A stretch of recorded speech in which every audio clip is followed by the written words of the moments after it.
We are good. All right, we will call this March 6, 2025 meeting of the OJRSA Board to call this meeting to order. Invocation and Pledge of Allegiance will be led by Mr. Scott Harris.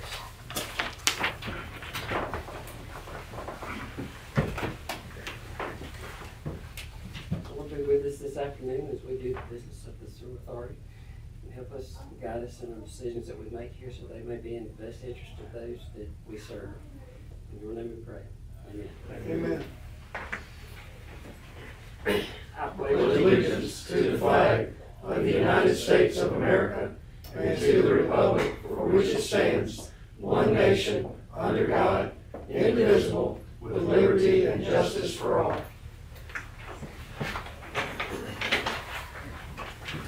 All right, we now have public session. We'll receive comments. Has anyone signed up to speak? Or does anyone care to speak? All right, hearing no one, we will continue on. Next item is approval of the minutes of the February 3rd, 2025 board meeting. I'll entertain a motion. So moved. I have a motion by Mr. Harris, Second. second by Mr. McKee. Any discussion? All in favor, please say aye. Aye. Any opposed?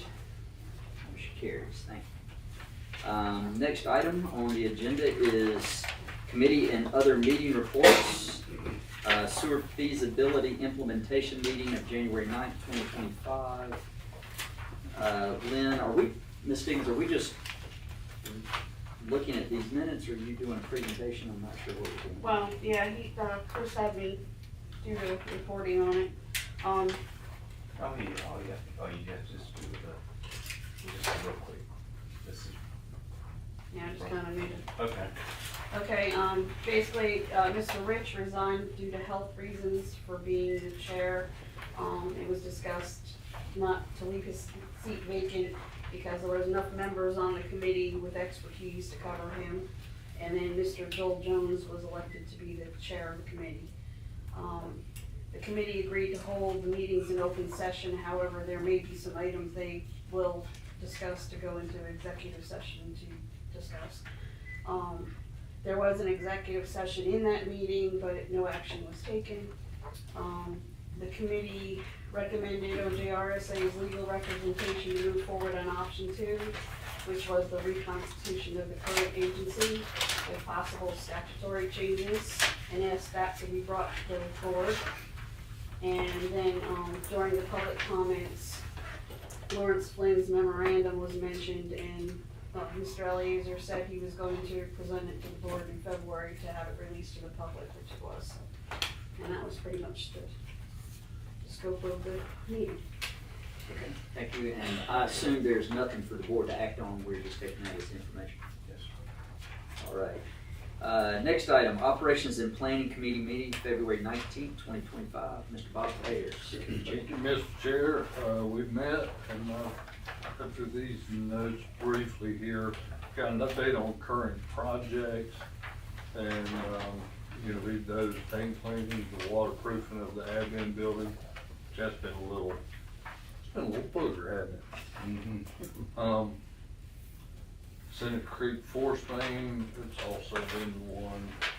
Speech Creek Force Main replacement, we discussed that. The capital improvement and rehab plan, we discussed that at length. Action items, they're considered goals for the 2025. Actually for the upcoming year, what goals we'd like to see. Discussed briefly, and if we would have anything, did you receive anything else from anybody? I received. Yes, sir. Okay, good. And then we talked about compliance matters on the regulatory compliance, corrective action plan, the SSOs, briefly discussed, the House bill, which, are you gonna be talking about the House bill today's minutes? Yes, sir. Okay, good. All right. And then, and that was about it, and I think Lynn has captured this well, so I'll make a motion, we approve these minutes. All right, we have a motion, we have a second. Second. A motion and a second, any discussion? please say aye. Aye. Any opposed? Motion carries. Finance Mr. and- Chairman, can we Okay. go back to the feasibility and have you approve have the board approve those minutes? Okay, so we're considering the January 9th meeting minutes? Okay. Make a motion, we approve those minutes. All right, we have a motion and a second by Ms. Myers. Any discussion? Are we approving the minutes or just accepting them? Because, I mean, we weren't party to the meeting, so can we technically approve what happened if we weren't there? Yeah, I think that's a good point, Mr. Brand. Would we be just accepting them, not approving? I think the commissioner's on the point. Right. Just accept them. Mr. Dollar, are you okay with that being part of Yes, your sir, motion and Ms. sure. Myers Thank is your you. second? All right. Yes, ma'am. So we have a motion and a second. Any further discussion? We have clarification. We are accepting those meeting minutes from January 9th. All in favor, please say aye. Aye. Any opposed? Motion carries. Thank you. Anything else you need on that, Lynn? No, that's good. Okay. Thank you. All right, Finance Administration meeting of February 25th, 2025, Ms. Celia Myers. Mr. Chair, about tonight, since I was unable to attend due to family illness, I would ask if Mr. Muller would Be glad to. provide. Glad to. Thank you, Mr. Chair. Thank you, Ms. Myers. So we met, and first item was a request from Mr. Fayers as a representative of a party to the Rosa Clark development that's going to be occurring up in Walhalla. There was a request through his presence to consider waiving the impact fee for that particular project, and generally for all nonprofits that would request additional or new service in the county. And the committee discussed it. We took no action ultimately, but we discussed it and were concerned about starting a process or a procedure for waiving impact fees, even on a case-by-case basis, which could be very problematic in trying to decide who's worthy enough of an impact fee. So the committee discussed it. The feeling was, for those members that were there, and if you disagree, please speak up, but we weren't real keen on it, didn't like the idea, and decided not to take any action. So that request was there. What we did decide, though, was based on some previous or precedents we've set, is instead of charging, I believe, her the entire impact fee for the amount of impact on the system with that entire line, that we would just pull down what they would be responsible for based on their usage per day. Because the line will actually accommodate more than just the Rosa Clark development, which would increase the impact fee significantly. So like we've done previously, instead of charging the first customer for the whole amount of the capacity of that line, we would only charge them for what their estimated gallons per day would be, which we thought was fair. So we took no other action on that. We took this information based on the request. We also had a brief discussion on the organizational goals, and it was decided that we would just, like they requested of the operation committee, to just submit emailed requests or suggestions for this year's operational goals. Then we also heard an update on the House Bill 3656, which is, as everybody's familiar, is being pushed by the well drillers, if you will, that would basically eliminate the requirement for properties to tie on to existing sewer if available at the property, and allow them to either replace or put in a new septic tank instead of tying on to an existing sewer system, which we all know has some problems with it. It's also some benefit to the property owner, but it was discussed, and we received that as information about the impact it could have on not only the sewer, but also the wells, drilling of wells for irrigation and such. So if you haven't read that, it's a very short bill, but I would read House Bill 3656 if you haven't. We also received an update, which we'll also, I believe, get tonight. I think they've handed that out. We looked over the capital improvement plan that was developed as part of our recent study. So we went over this long list, touched base on a few of the projects, but obviously looking at a $307, $308 million total list over a long time period, we hope. Hopefully that's not just a 5-year plan, because that can be very expensive for all of us. But we took out a review of that, so appreciate Chris providing that detailed worksheet to us. that was pretty much the basis of the meeting. Didn't really take any further action other than that, so I'll present that, make a motion, we approve them. As submitted. We have a motion by Mr. Mulder, any second? I'll second that. Second by Mr. Dial. Any further discussion, comment? All in favor, please say aye. Aye. Any opposed? All right, motion carries. Item F, Secretary Treasurer's Report, Ms. Lindsay. The report is in your packet with the graph. We have a total of everything, cash and investments, and all the accounts of $12,077,783. The bank reconciliations have been done through January. And on the report, I had waiting on reconciliation letter from accountant's office. I got it after I had done that already. So, it's a copy of the letter is in your packet as well. And I believe I emailed that out to you too, or Chris did. And then, we have 3 CDs that are gonna mature at the end of this month, beginning of April, that will be reinvested. Any questions? Any questions for Ms. Stevens? Do we typically approve those? I make a motion, we approve as submitted. We have a motion by Mr. Mulder, and a second. Second by Mr. McKee. And I just chose him because he's closest. I heard a couple seconds. Any further discussion or questions? All right, all in favor, please say aye. Aye. Any opposed? Motion carries. Item number G, Oconee County Government update regarding matters involving wastewater. We don't have anybody here from the county. Chris, I've noticed that we have had this on the agenda, and typically we don't have anyone show. Is there a reason that we keep having it here? I mean, certainly if anyone from the county comes, we will be happy to recognize them or make space for them on the agenda, but Mr. Ramey wanted, when he was chair and on the board, he asked that we add this as an agenda item. And the agenda is sent to the county, so it was always to let them know that they're welcome to attend the meetings and that we would dedicate a spot for them to address the board or have communication with the board at our meetings. So if the board would like me to remove it, I'll be happy to remove it, but that's why we do have it on the agenda. anybody have any thoughts or ideas about that? I was thinking just take it off unless anybody has any objection. Take it off and they always they get a copy of the agenda. Yeah. They can let him know they want to speak and they can come here and speak.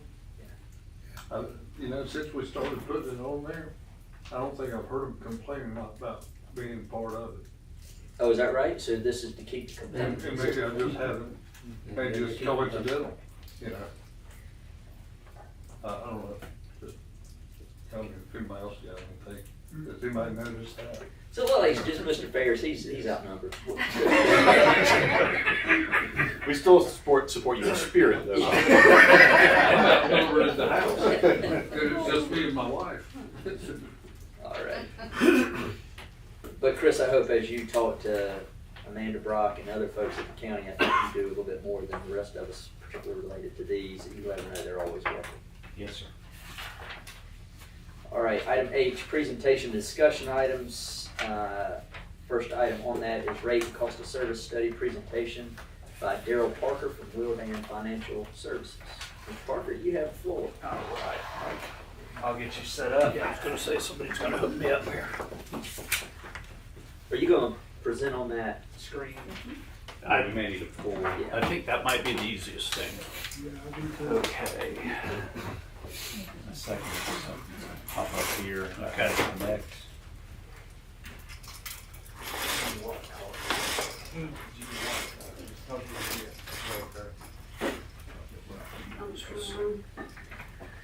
So here. Let's hope. Okay, here it goes. Maybe also. Set the majority, yes, that work. Okay.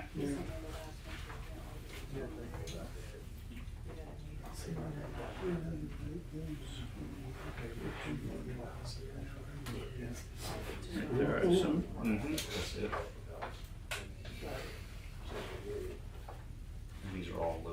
piece. Okay. Oh, you must have remembered it. Oh, It's up there. Let that go. Oh, let's see. Okay, there we go. Oh, that's a hot spot. Oh. You just try connecting and let's see if you need to connect. Okay. Which would be for Windows and cable.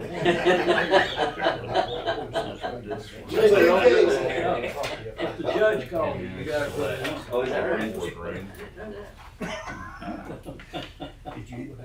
You always keep one there. And it's connecting something's now. happening. Looks like we might be in good shape. No. I got called by Judge Ralph one time, I had a motion here, and I got it. Lawrence said he's going in on this. I'm sure, he said, "Yes, sir," back there, and asked me if I wanted to borrow his time. I said, yes, sir. So he's gonna start around there. Look at that. Gotta keep the core.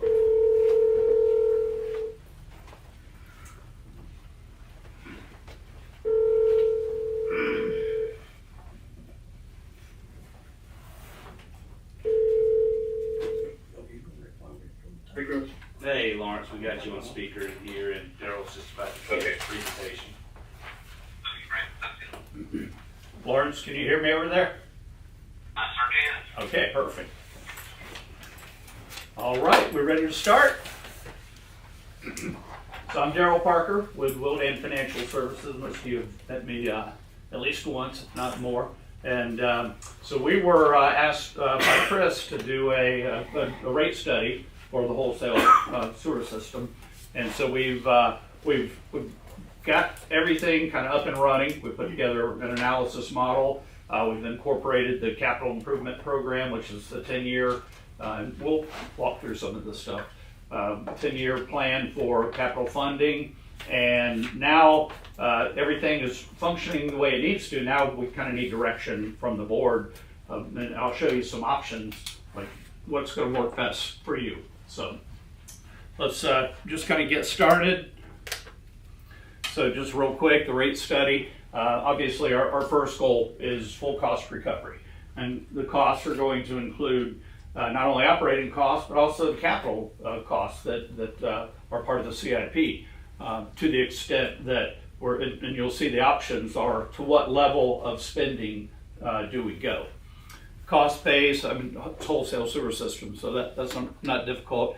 Equity, administrative efficiency, just that the rates are easy to administer, and your retail customers, you're already administering the rates anyway, so I think we're good on that. But this is kind of the driving force, is this 10-year financial plan. We could do it at either 5 or 10, but since you had a 10-year capital program, we went with that. And of course, anything we do is going to be consistent with the industry. So kind of what's running everything, what's driving everything here, rising operating costs. That's no surprise. I'm sure you see that with your own systems. But it's really the CIP that's kind of driving. And most of the capital projects are growth related. So they're kind of things that are their priority if you want to facilitate that growth. There's also some down here, the rehab of the existing facilities, not growth related at all. But from what I understand, I'm not an engineer, remember, I'm the finance guy, that this is something that just has been, the lines are old and need to be replaced and rehabbed. So, and nothing is inexpensive anymore, especially on the sewer side.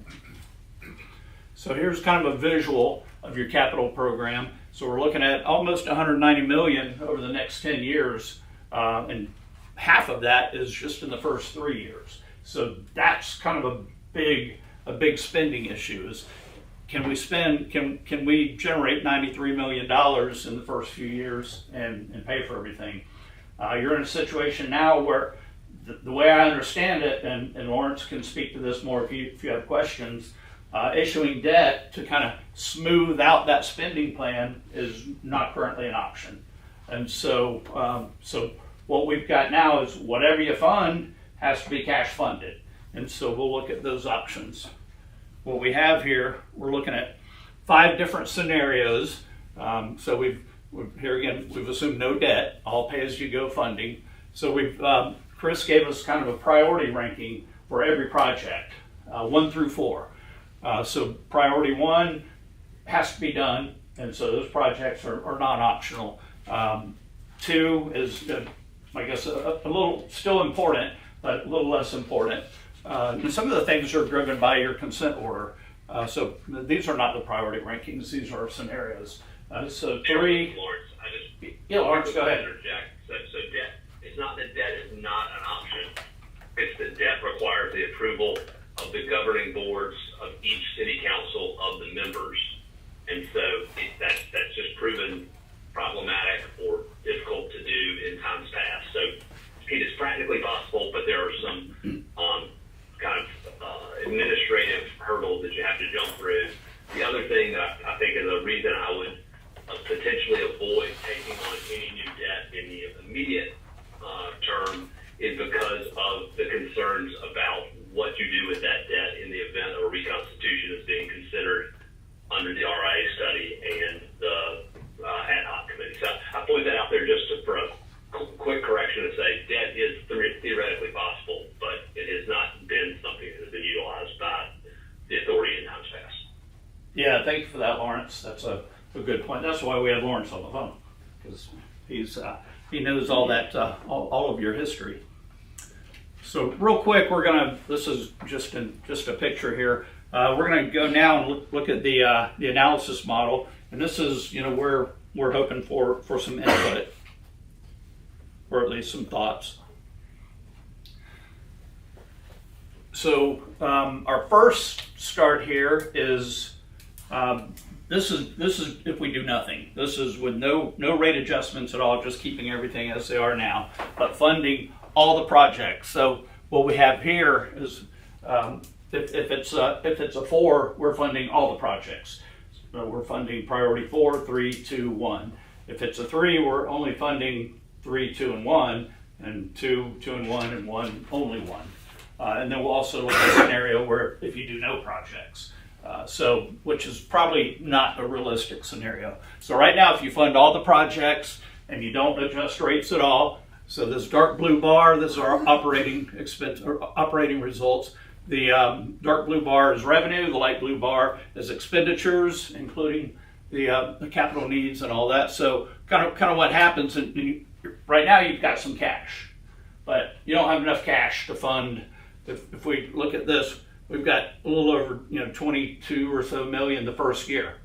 You don't have enough cash to fund that. So by the time we get to the next year, I mean, even after year 1, you're out of money. So you've got two kind of negative things here. Is eventually your overall expenditures start outgrowing your revenues, and so that's why our black bar goes down. If you had any cash at all after funding this, it'd show up in there.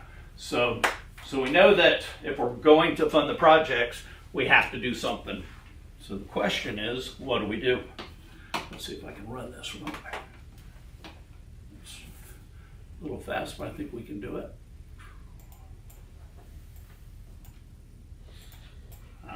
I need to see a little better over here. There we go.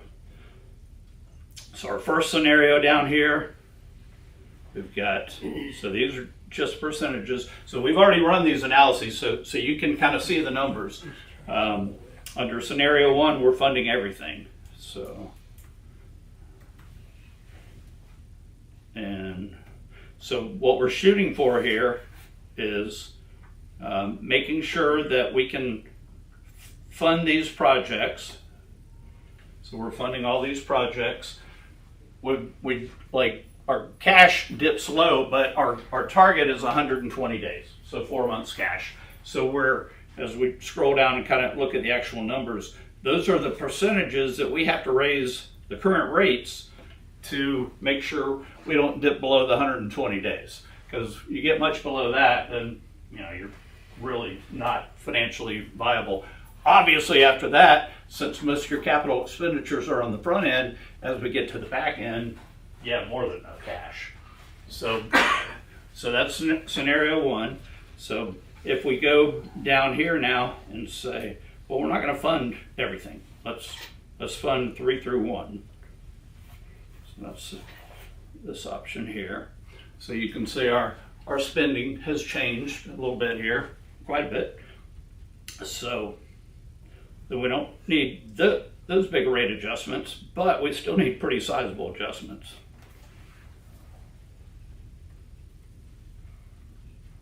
And we're making sure we're above 120 days. That's kind of what's driving these percentages. There's no magic to it. We're just making sure we don't go below 120 days. So, but then here again, we're not funding near as many projects. So if we go up and say, okay, well, let's look at our next scenario. We're only going to fund 1 and 2, excuse me. So you already saw down here, that's looking at 75%, and we'll just do it just so you see it, but I think you get where this is going. There we go. And so here again, we're making sure we maintain at least 120 days at a minimum. Same kind of issue though. You're funding your projects that are priorities 1 and 2. We've got plenty of revenue, obviously, and we're good on cash, especially in those out years. Here again, because there are some years out here where the capital expenditures are not as large. So if we look at, well, let's just do only what we have to do. So, which you probably saw, it didn't change all that much. So it's really just those 75s become 74s. So doesn't do a whole lot. If you're gonna fund 1, you might as well fund 2, basically.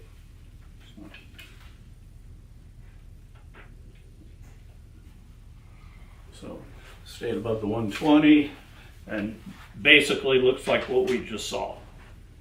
Same picture, plenty of revenues, you got good cash, especially in the out years. So then here again, no debt, so debt service coverage is not even an issue. So. Now, here again, if we want to consider a debt funding option, we're set up to do that too. But right now, as you saw in the PowerPoint, we've kind of taken that off the table. So, what would happen is if you did issue debt, we'd have our rate adjustments would only probably be enough to capture the O&M plus the debt service payments. So we wouldn't have this spike. It'd be much more level of a curve there. We haven't run that option because we haven't been asked to, but we're set up to if that becomes something we want to put on the table. So now we also have the option of, let's take these out. Let's say, I mean, if by chance it's an option to not fund any projects, we can do that. So you can see here everything we've got funded. This is just set up with our priority rankings. We can turn these into no's.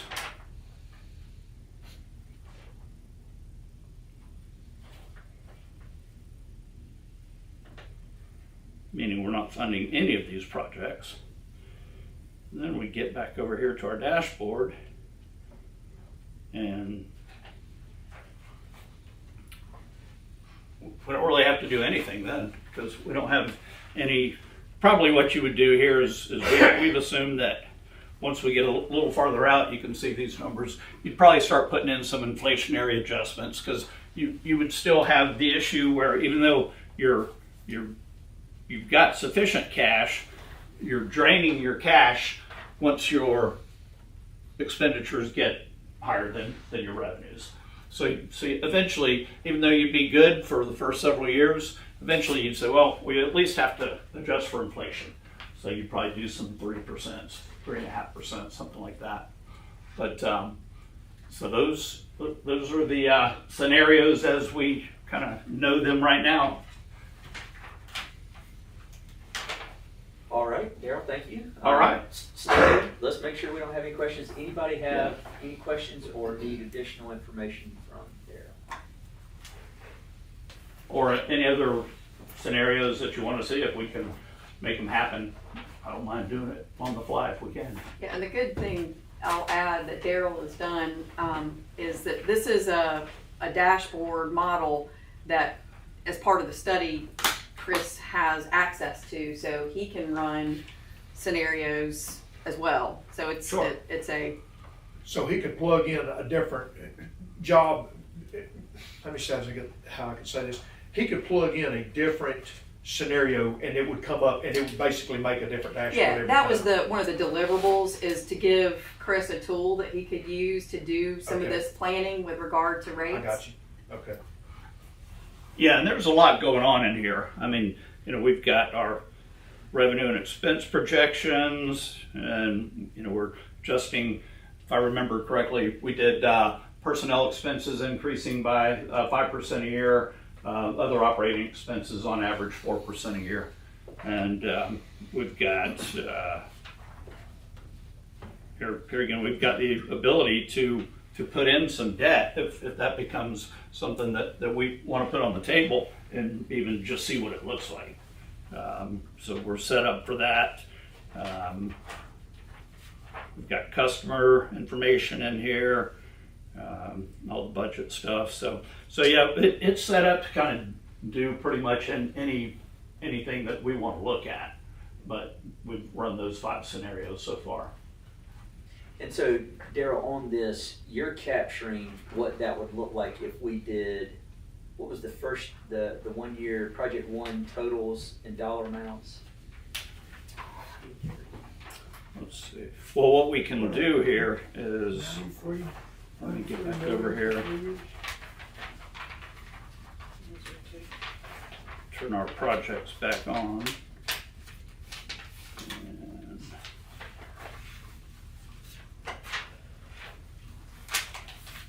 whoops. It's hard to do without the mouse, but my mouse is being a little squirrely.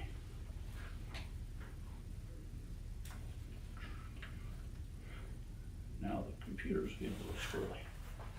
Let me do this. There we go. That's much easier. Okay, so if we come over here and we do,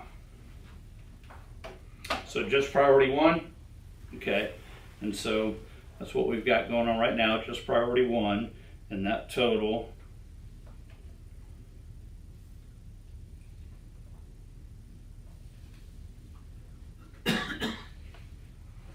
is, well, these are all the projects, hang on, let me get back over here. There we go.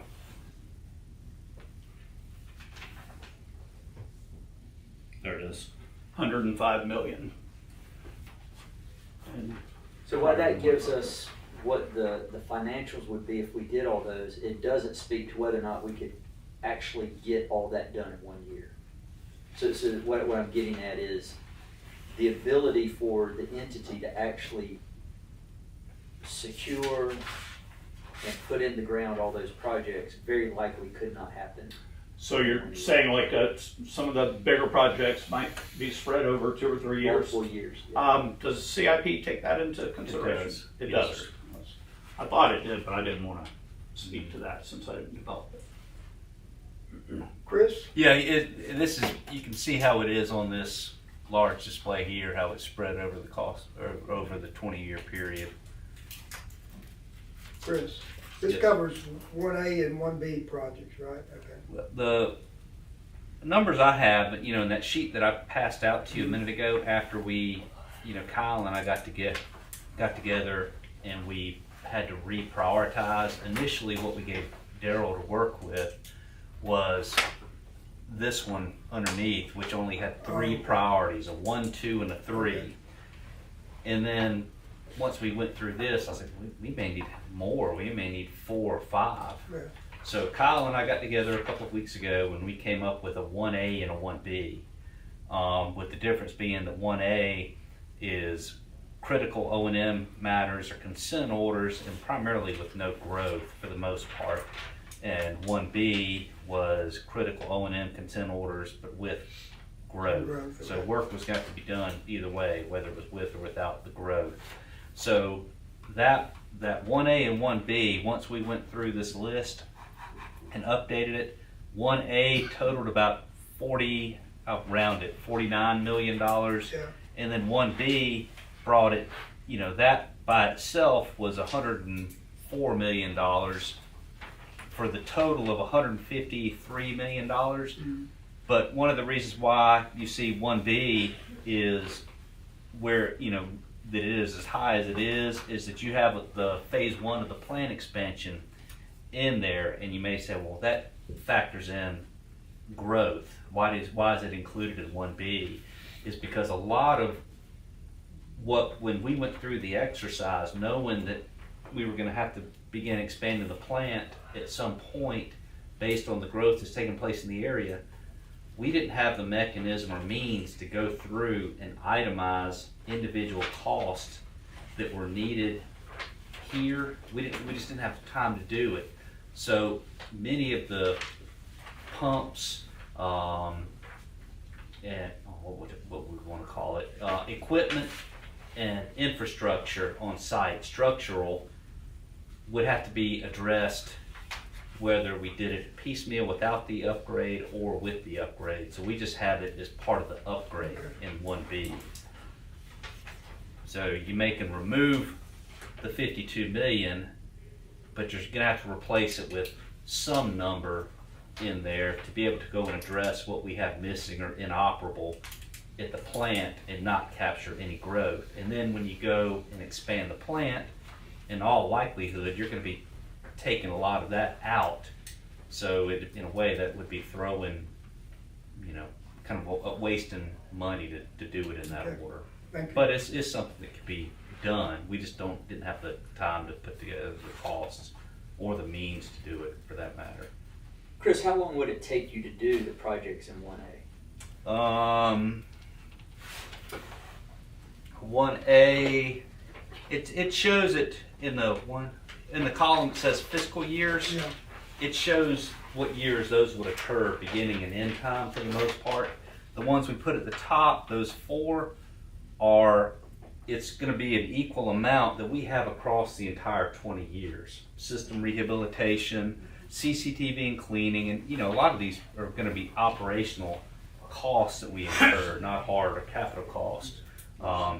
Engineering and design to make the improvements, and then the mapping that would go along with it and the modeling. So, it can be looked at again on this sheet, maybe seen easier that way, but it's just a summary that you would be able to see on what you have before you. Well, I like your model, although one of the concerns I have is that it shows the need for money in easy silos by the year. Mm-hmm. And the reality is that the way that we actually spend the money takes much longer. Any of us working on SCIP projects right now, we applied for that money back in 2022. Those projects are underway. It takes years from the time the money is secured until the projects are complete. What I see here, again, I appreciate the model, but it's compressing that money in years where if you just start with the first year, you've got this big bucket of money, but you have enough projects that may take 3-4 years to complete. But before you even get to the second year, you're filling that next silo full of money. Well, So I mean, I wonder why we aren't looking at it where it's actually keeping pace with what can actually be done in the field. and I think what Chris has put together, I think that's an attempt to do that, because you see some of these projects do spread out over multiple years. But yeah, right now this is still just a planning tool. Yeah. I mean, who knows what the reality of actual timing and this is hopefully order of magnitude of cost. We know nothing's going to be exact cost once you get, even 6 months out. And already knowing what Mr. Bronson brought up, what I'm going to be putting in for at least 5 new positions for this coming fiscal year to be able to manage and do what we have to get done operationally as well as be able to manage projects. We just, the few of us here just cannot keep up with it. We're doing well, but we're either gonna have to farm it out and bring in outside talent to run and lead these, or have to be able to do it internally. And then Daryl, the other question I had, what is the current day's cash on hand? I think we're just under, well, this was at the end of the fiscal year, which was June 30, 2024, almost 10 million, so probably about 10 million. Well, that's wouldn't be accurate. Yeah, that wouldn't be accurate, Daryl, because it's, and you can go look at Lynn's report and see what it is. And I think it shows was around 180 days currently, Lynn, but we're getting ready. I think that we have around $500,000 or more going on that just started this week on this site here and out in the field that's going to be cutting into that over the next few months. Yeah, and we can always update the starting point too. So 180.7. Yeah, so it, so we have two what I would call unrestricted accounts. Mm-hmm. One for the wholesale system that we currently serve the cities with, and one for the retail sewer system, which is along the interstate. Right. So that is, everything else is impact fees or money that we have in a restricted fund that is specific to operating or for a project.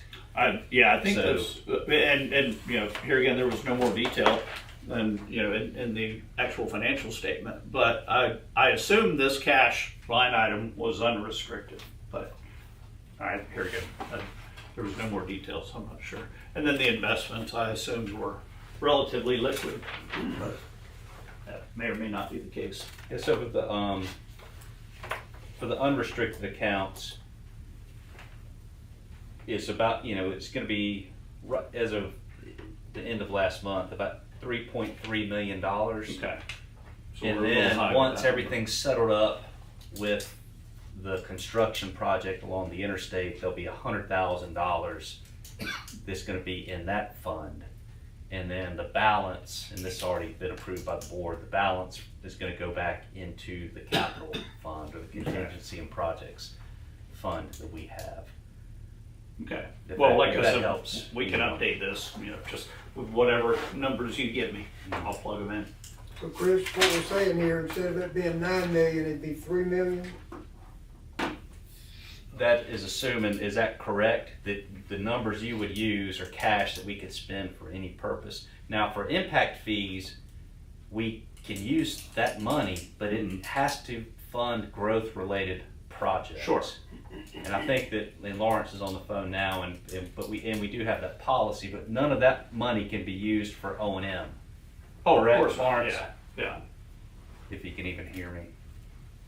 Lawrence, Yeah, you wait. that's right. It has to be used for capital, and it has to be used for capital to replace the capacity that it was otherwise levied to replace. And we're set up in here to do that, to say, okay, we've got this bucket of money that can be used for these projects, or this bucket of money that can be used for these projects. Right now, here again, we've just assumed that your unrestricted cash and investments are right out of the financial statements, and just went with that, so, as a starting point. So, for us and for me here, what is kind of the next step for us? Is it a chicken or egg? Do we need to definitively identify the projects that we are going to move forward with budgeting? I would think for planning purposes and for rate setting purposes, yeah, you would need to do that. Here again, we saw some pretty sizable rate adjustments, under all the scenarios. If we go back to the dashboard here.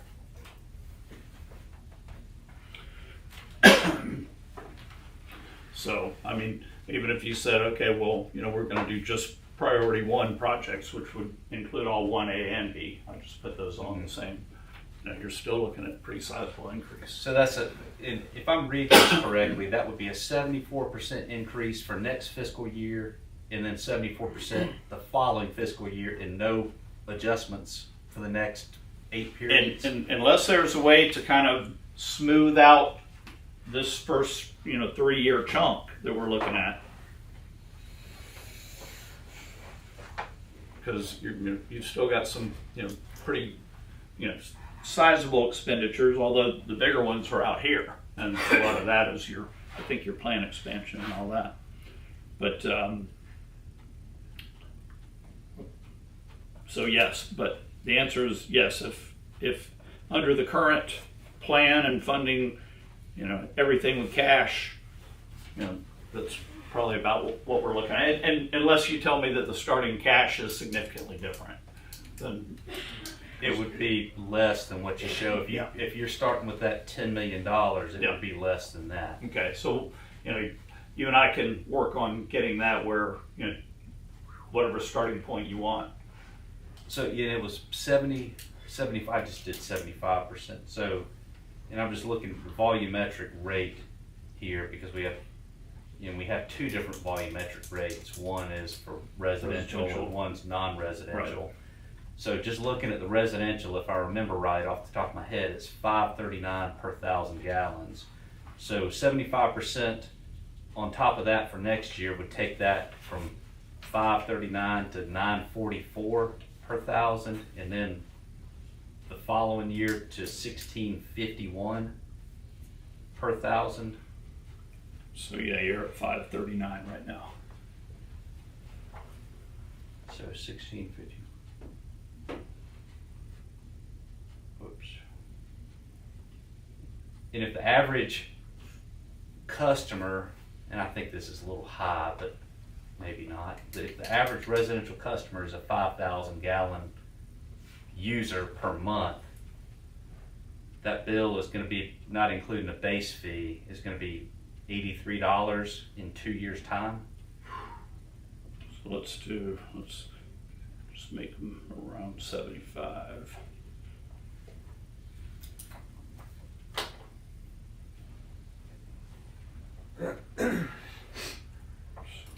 Bill down here.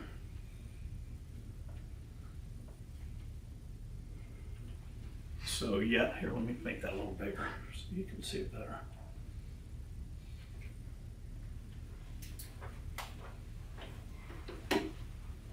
So we're here right now, and so let's see, we should go right. So we're here right now. So so if we do a 75%, the bill goes up by $64.65 first year. That's the total bill. No, sorry, that's right. So we're going up 27 first year, that's the 75%. Mm-hmm. And then the next increase would be $48, the other 75% in 27. Daryl, did you figure a growth rate in that from year to For year? customer growth, yeah. What's your growth rate? Well, I did it because they're all different. Every system is different. So I did it based on the data that Chris has that we've been updating every month. And when you say every system is different, what do you mean by that? Each of the member cities. So I think what he's referring to there is we've been sending, when we get those monthly summaries for the cities, for how many customers they have, that we have been just forwarding those to Daryl so he can see that. And so we've used those numbers, and you can see there's Seneca, Walhalla, Westminster, and then we've got I'm sorry to ask, could you call out what some of those growth rates are? Even with 2 pairs of glasses, I can't. Or make it like a 96 point Maybe font. you don't There want you go. to. Yes. Now we can see it there. There we go. So you can see Seneca, we've assumed 2%. It's been 2.24. We don't have a lot of track record of data. Right.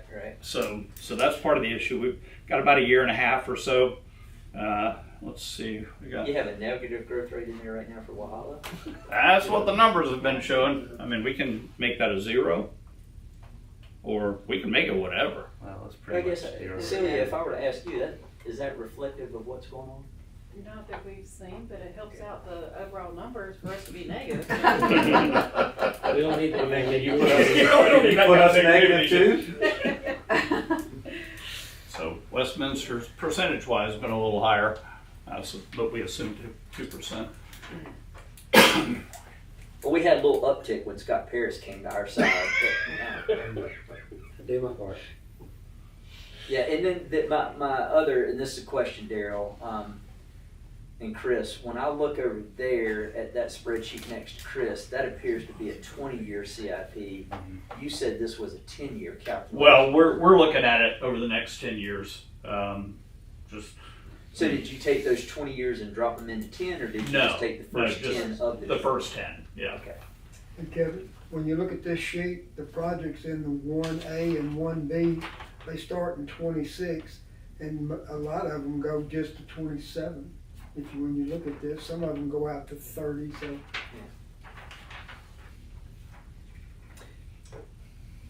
And on the right-hand side of that sheet, I've put together a pivot table Yeah, I saw that. that kind of puts together in the number of years.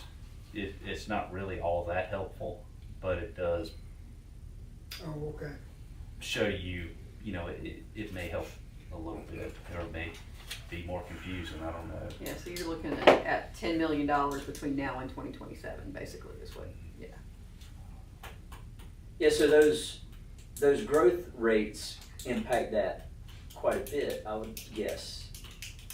Well, that's we're calculating operating revenue from the customers and their flows, and we've gotten those numbers from just the year and a half or so of data that we have, and then we just project those forward. So, for example, if we go, I mean, even at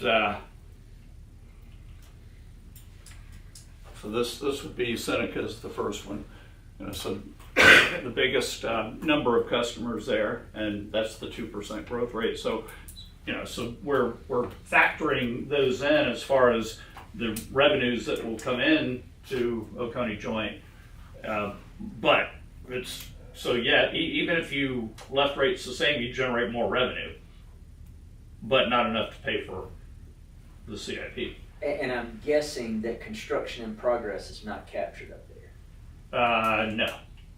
So all the stuff that we have across the county that's under construction, which I would say right now is pretty significant. Well, I think that's what Chris was getting at as far as affecting our starting cash number. Yeah. It's all skip. Everything we have going on right now, I think is paid for by grants. Oh, perfect. Does that sound right? I think that's correct. Yeah, I guess, like, kind of stick with that for a second. If you look at the residential and the commercial growth we're going on right now, if you just take and I guess people are calling it the Target Shopping Center, if that's official or not, I don't know. That could be in there, by 2027, I'm guessing, or by 2026, that's gonna be a significant increase in revenue, not counting all when I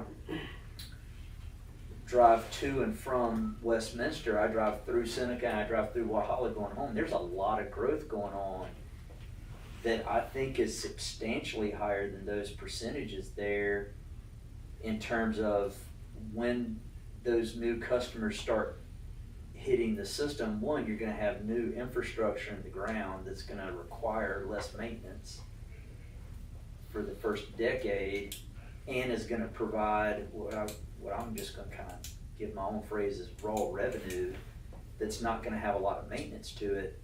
I kind of think about what you guys have going on in Walhalla is quite a bit, and your growth rate is gonna go up, and some of that growth is just not gonna need maintenance money to go back to it, because it's gonna be in good condition. And then all the neighborhoods going on kind of all over the place. You've got sufficient capacity now, or they wouldn't be permitted for construction. So you do not need those, you do not need plant capacity, and you do not need pipe capacity for what is construction in progress, is my guess. That's correct. That's right. Now, because you brought Target up, Target's a unique situation, and Target is not the only one that falls into this realm, but it's the one that is under construction that everybody knows about. We can handle, you know, and Seneca can speak to this as well. We have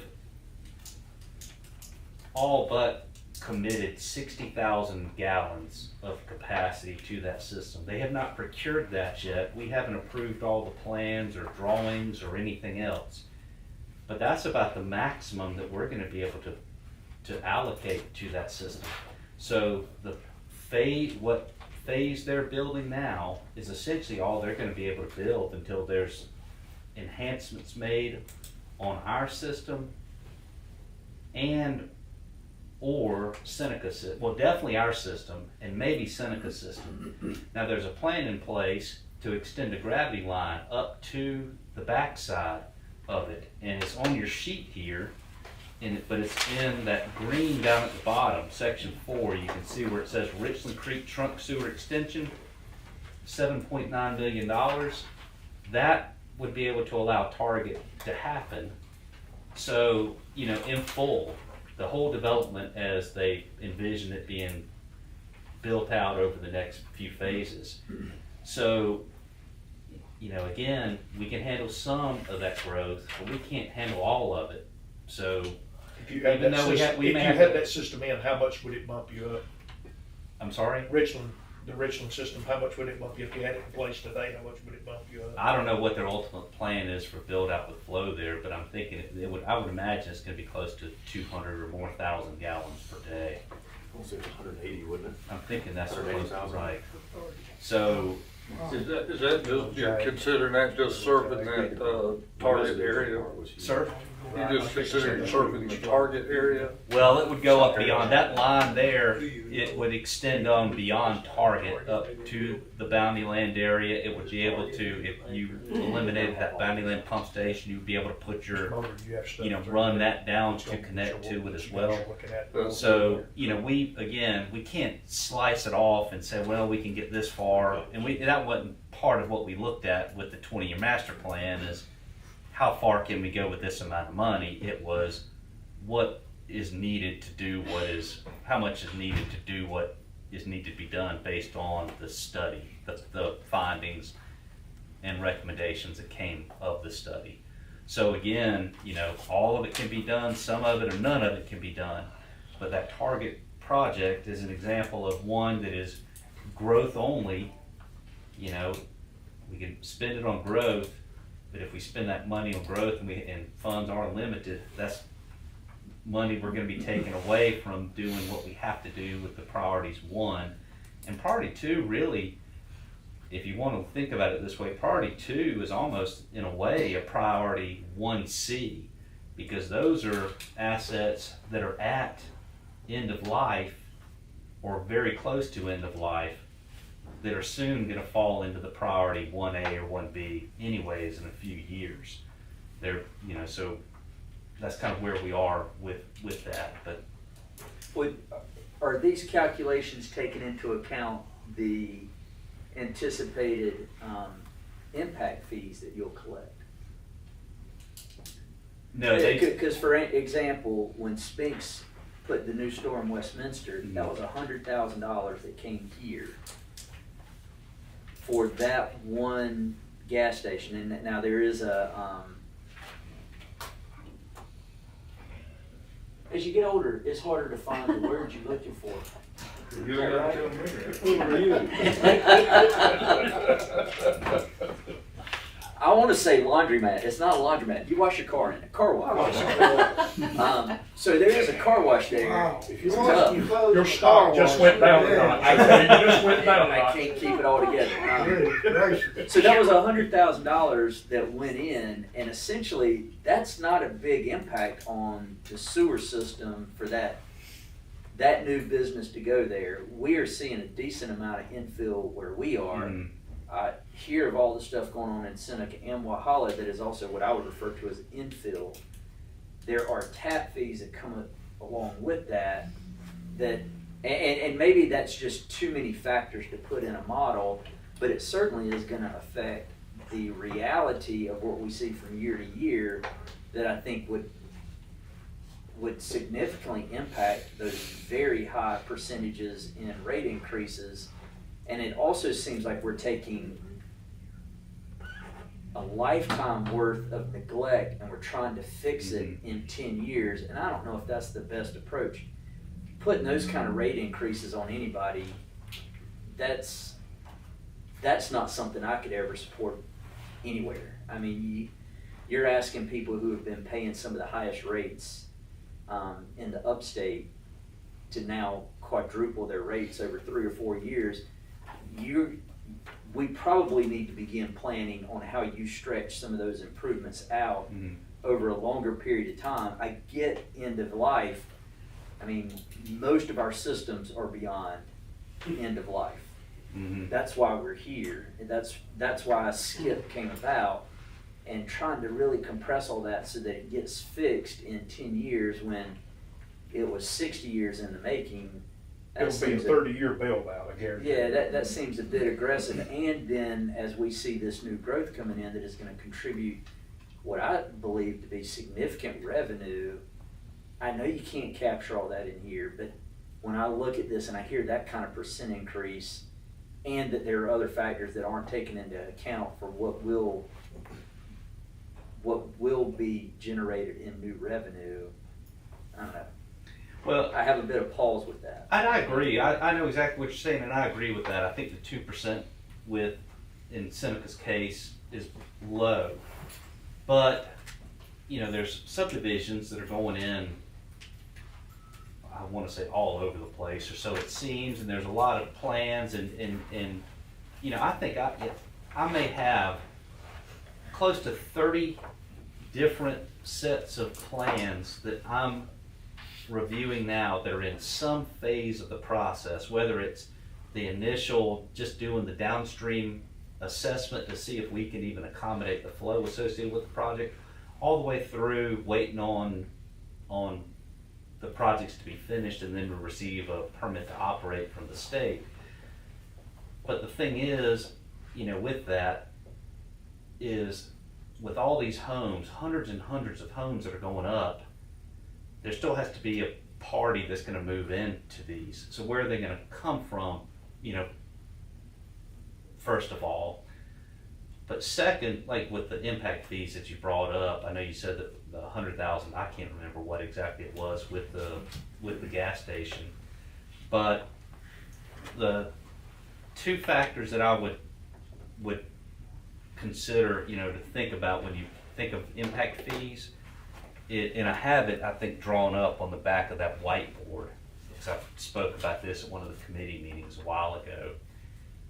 It was recommended that our impact fees, this was 2 years ago now, that our impact fees be $24.50 per gallon, and they're, I think, like $15.25 right now. The other thing is, since we base ours on average flow of a typical water meter, like with a house, say, we have that impact fee, that $15.25, based on the average use of a house, as data shows with the cities here and others across the state, is a house using 150 gallons per day. When a subdivision comes in, they're not designing it at 150 gallons per day because state law does not allow that to be done. They're designing it at 300 gallons per day per house. Well, that 300 gallons per day per house hits this treatment plant at that number, not the 150 gallons per day. So that's why you see such a difference between the allocated flow in the DES checkbook that I regularly speak of and the actual or average daily flow that we see here at the plant. Is the impact fees aren't where they're supposed to be, and they're very much weighted lower than the design criteria is from the state as far as plant capacity. Just to follow up on that point, so by not level setting those impact fees to the actual cost of that capacity, which is probably low at $25 a gallon, it's probably closer to 35 or 40 now, and basically cutting the REU factor in half, that just simply means that you're giving away capacity and the new folks that are coming into the system. And the other thing too, and I think that a lot of what you brought up, Mr. Bronson, is, and I could be wrong about this is me making an assumption, but we've got Ms. Metlin here that, you know, that has been working with this, with the feasibility study. I think that part of this may be the exercise to show that we cannot do it by cash alone. We cannot do it by raising rates to the levels that are shown here. I think that it's going to have to be funded through debt, cash, grants, a combination of different things, not only raising rates by 74% over the next 2 years, Which- paying for everything by cash. And we're not recommending that either. We're just showing that from a cash funding standpoint, that would be order of magnitude what the impact would be. Chris is exactly right. This is an exercise. It's almost, it's eye-opening. I mean, it really, when you look at it in this way. The other piece of it is that you could raise rates today, and you're not going to generate the revenue you need for at least a year. You know what I'm saying? So what you need to do is do some incremental, and you're doing some, but maybe it's a little bit of a larger increment than you've done before, but it's not 75%. Some sort of routine rate adjustment, so you start building that so you can take on more, so you look good on the bond market. You look at all of those things play into it. That's exactly what this exercise was meant to do, is just show, look guys, there's absolutely no way you're going to be able to do this the way you've operated historically.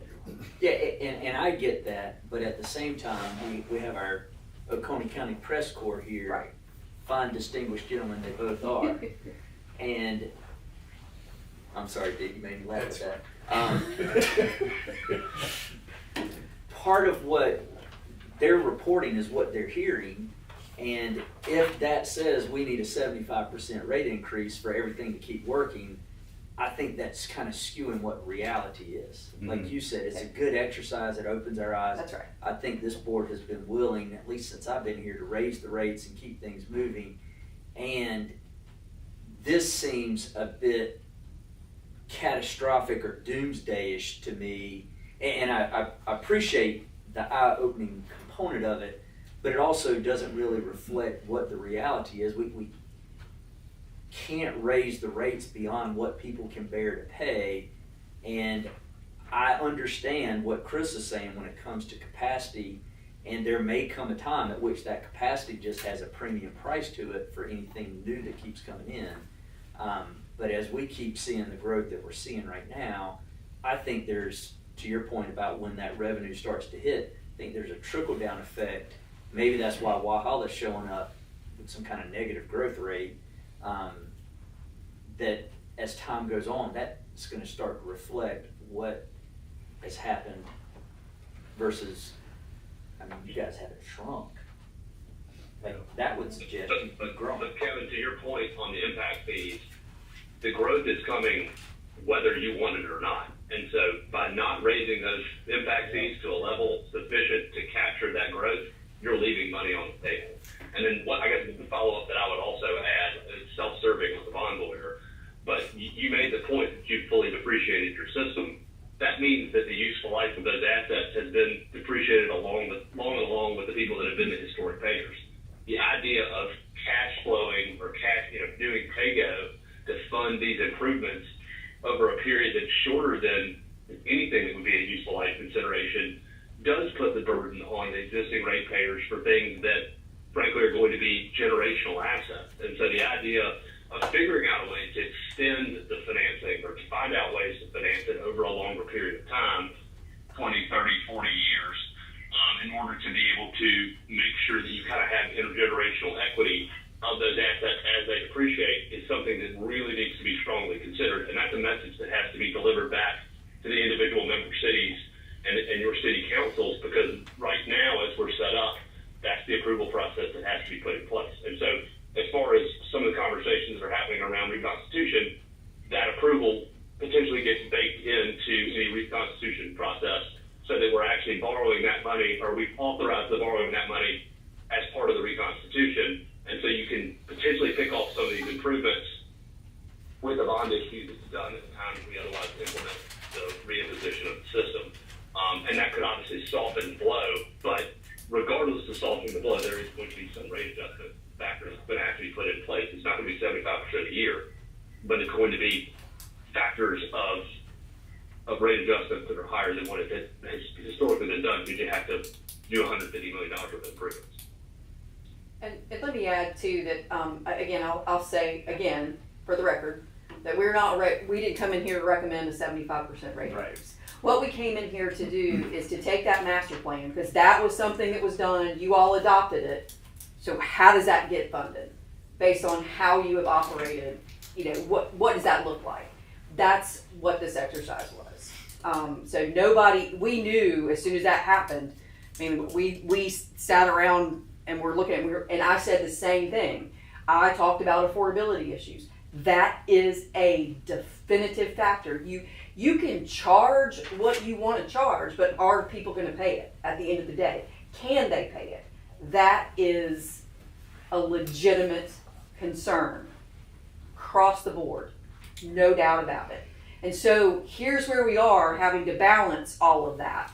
And Lawrence is spot on, is if we don't find ways to stretch this out and not do PAYGO, that's where we are. Or only doing what we can do as a PAYGO system, which takes a much longer time to do all of this stuff, and you know how it goes. So again, for the record, that's not what we're recommending. I don't want Daryl or anybody to be hung out that said we were recommending, or he was recommending a 75%, because that's not what this was. This was taking the master plan as it was laid out in the incremental ways that you all adopted, that you recognize these are things we need and want to do. So what does that look like? And this is a tool that can help us kind of play with that. And like you said, he can even add in, if we factor in debt, that makes it a lot more palatable. Thank you. I appreciate that. And for a large capital program like this, that's typically how you would fund the majority of those projects. You'd have some smaller projects that you'd fund PAYGO, but your big, especially anything growth related, treatment plant related, larger force main extensions, that kind of thing, you'd fund with debt along Lawrence's thought process because that might be a 40-year asset. You try to fund it for as many years as you can, 25, 30, 40 years. And then, so that levels out that you still get your project done, but it levels out the repayment of those costs. So totally lessens the burden and allows more growth to come in and help pay for that too. I certainly think that the model or this exercise has been completed to a point where you could almost back into it now. Mm-hmm. We could decide what level of increase that we do feel comfortable with, back to that end, and then that'll tell you the gaps that we've got to cover through other means. And I absolutely agree with you on the impact fee investment into this model. You're going to see additional impact fees come in. I think we have a 1.6 million last year or something like that. Is that 1.6 million been factored in to pay for these growth related items? So I agree with you 100%. We factor those things in with an anticipated growth in those revenues and then reinvestment back into the growth projects that eases the burden on the pay as you go. Then figure out, okay, what are our debt scenarios with that? What kind of gap can we fill with the debt scenarios? And factor that in. Then we know where we stand. It's a three-legged stool. It can't just be single, and I think that's what you're saying, right? That's what everybody's saying. But I think now that the exercise has been completed, now you just reverse it and back into it with what we do feel comfortable with. And I think that you have, it was, I think, done inadvertently or mistakenly or whatever the case may be, but in the numbers you have the impact fees built in because you had 100% of what we have cash on hand, if you will, including our impact fees. Yeah, if they were part of that. But not future payments of impact. Not future payments of impact. Right. There's going to have to be a reinvestment of those on an annual basis. So we've got a line item for that in our CIP for a funding source. But right now we're assuming zero because we don't really know what those numbers are going to look like. But we can put in an assumption. Certain projects are funded by impact fees or developer contributions or anything like that. Well, the kind of scenario too, we've always talked about growth, paying for growth. right? And, 90% of this 307 million has got a growth aspect to it, right? So, it's not, I don't think the tier is. Well, and to Mr. Flynn's point, the debt service extends those payments into the future where future customers are paying to pay them. That's right. That's right. But also remember, if you debt finance those improvements, you can't pick those up in additional capacity fees because you're debt financing them. You can't double hit those new customers. So if you don't pick it up here on the front end when you have no debt and apply those costs on the ancestral system to those payers as they join currently, you're leaving that money on the table. So are you recommending, or what I hear you say is that we really need to consider impact fee adjustments right now? If you know the growth is coming, I think the growth is agnostic to the fees that you're charging them for that growth.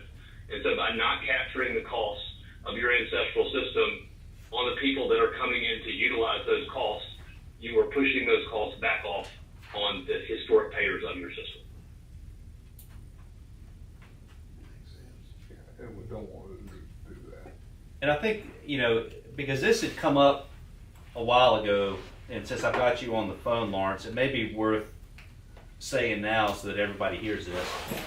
Impact fees have to be equitable across the board, not based on whether it's a residential customer or a non-residential, that a gallon is a gallon, right? So we can't have an impact fee for residential customers and a different one for industrial or non-residential, right? That's correct. Your cost to treat is your cost to treat, and the treatment plant doesn't understand the difference between domestic discharge from a commercial customer, a residential customer, or an industrial customer.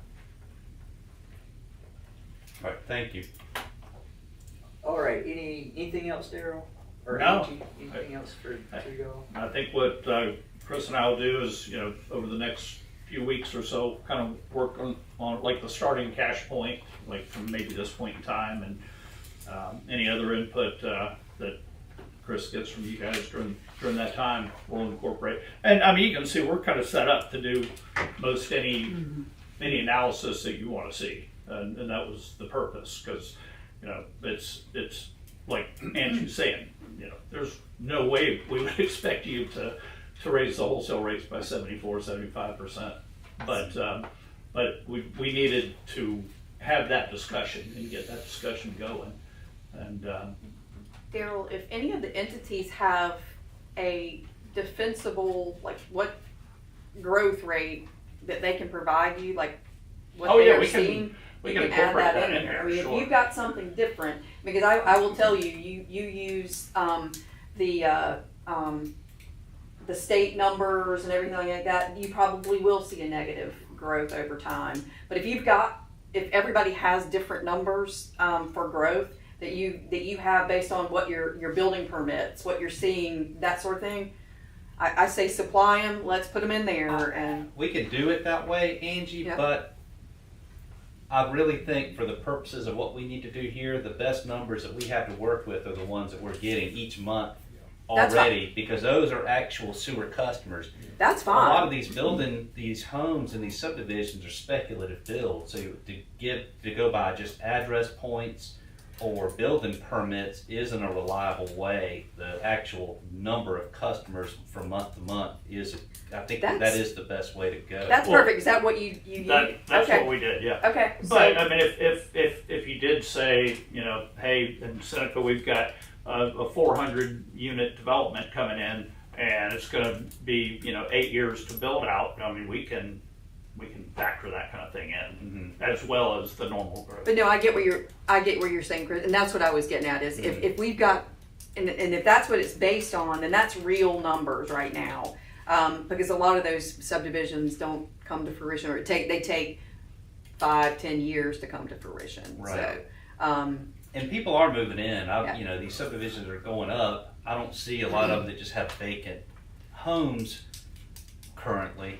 But again, I think that's the best number for us to use, Sure. because not everybody you get a building permit, or a city or county gives a building permit to, is going to be on sewer anyway.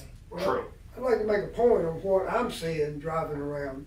You may get to do impact fees on a whole development, but they're building these homes, people are moving in them, and they're building, and they're building, and they're building, you know, and people are Those- moving in as they're building. Well, and that's the thing is that those, like a subdivision, they're paying all their impact fees on the very front end before they start laying pipe for the subdivision. And we've collected everything for that development. So in a way, they, even though there's nobody living there, they become an ancestral customer at that time because they're already accounted for in the plan.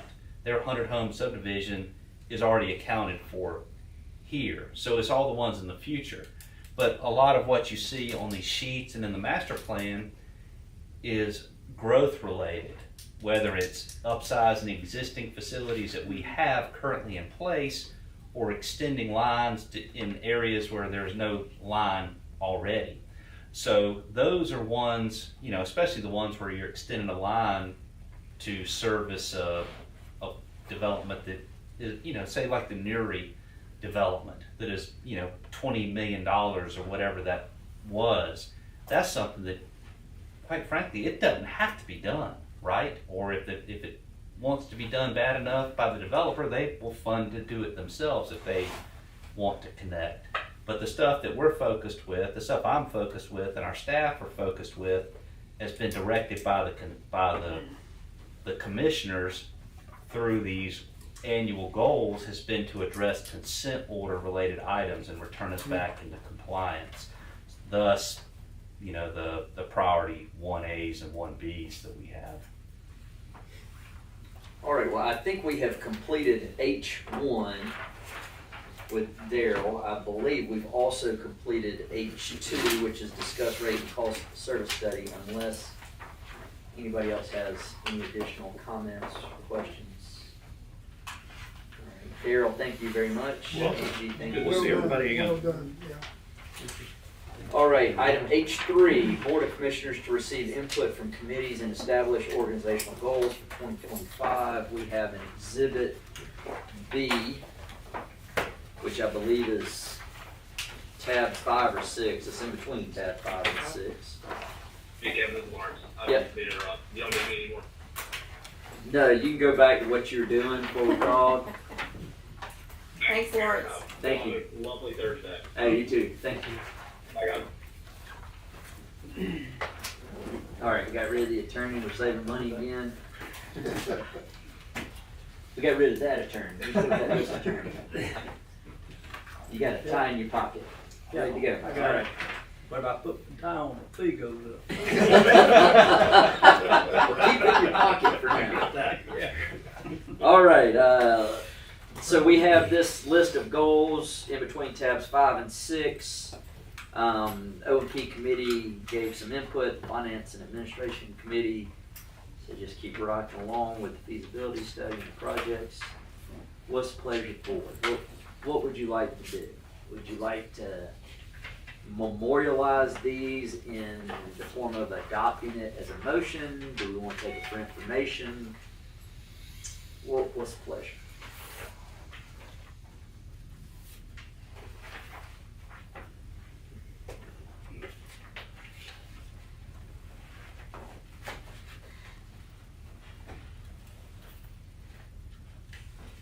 I make a motion, we adopt the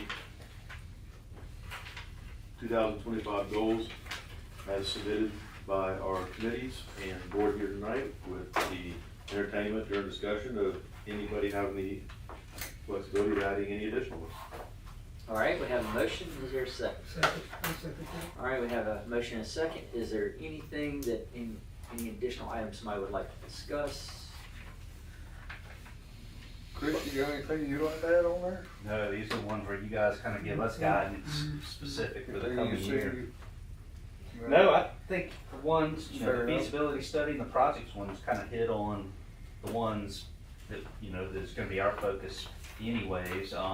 I've got the ones for O&P are the ones I have received from email.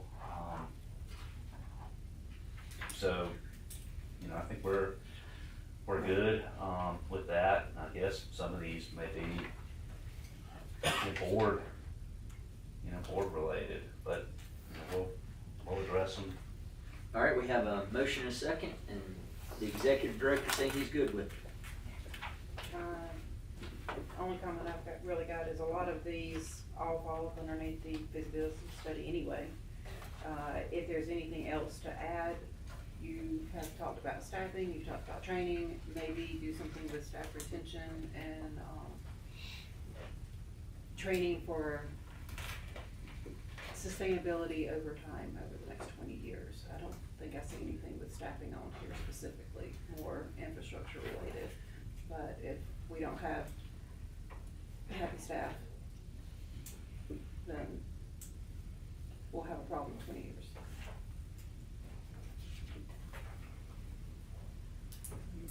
It's funny you bring this up, because one of the guys we hired recently, he lasted, what, 2 weeks, Yeah. maybe? Not even Yeah. over. Yeah, so, What's his name? we're back to hiring. Mr. Chair, I'll be more than happy to amend my motion to incorporate, staff succession, planning and training for future sustainability of capital projects as well as operations to my motion. All right, who made the second? Mr. Dahl? Mr. Dow, you willing to accept that? Mhm. All right. Any further discussion? All right, I will call for the vote. All in favor, please say aye. Aye. Any opposed? All right, motion carries. Thank you all very much.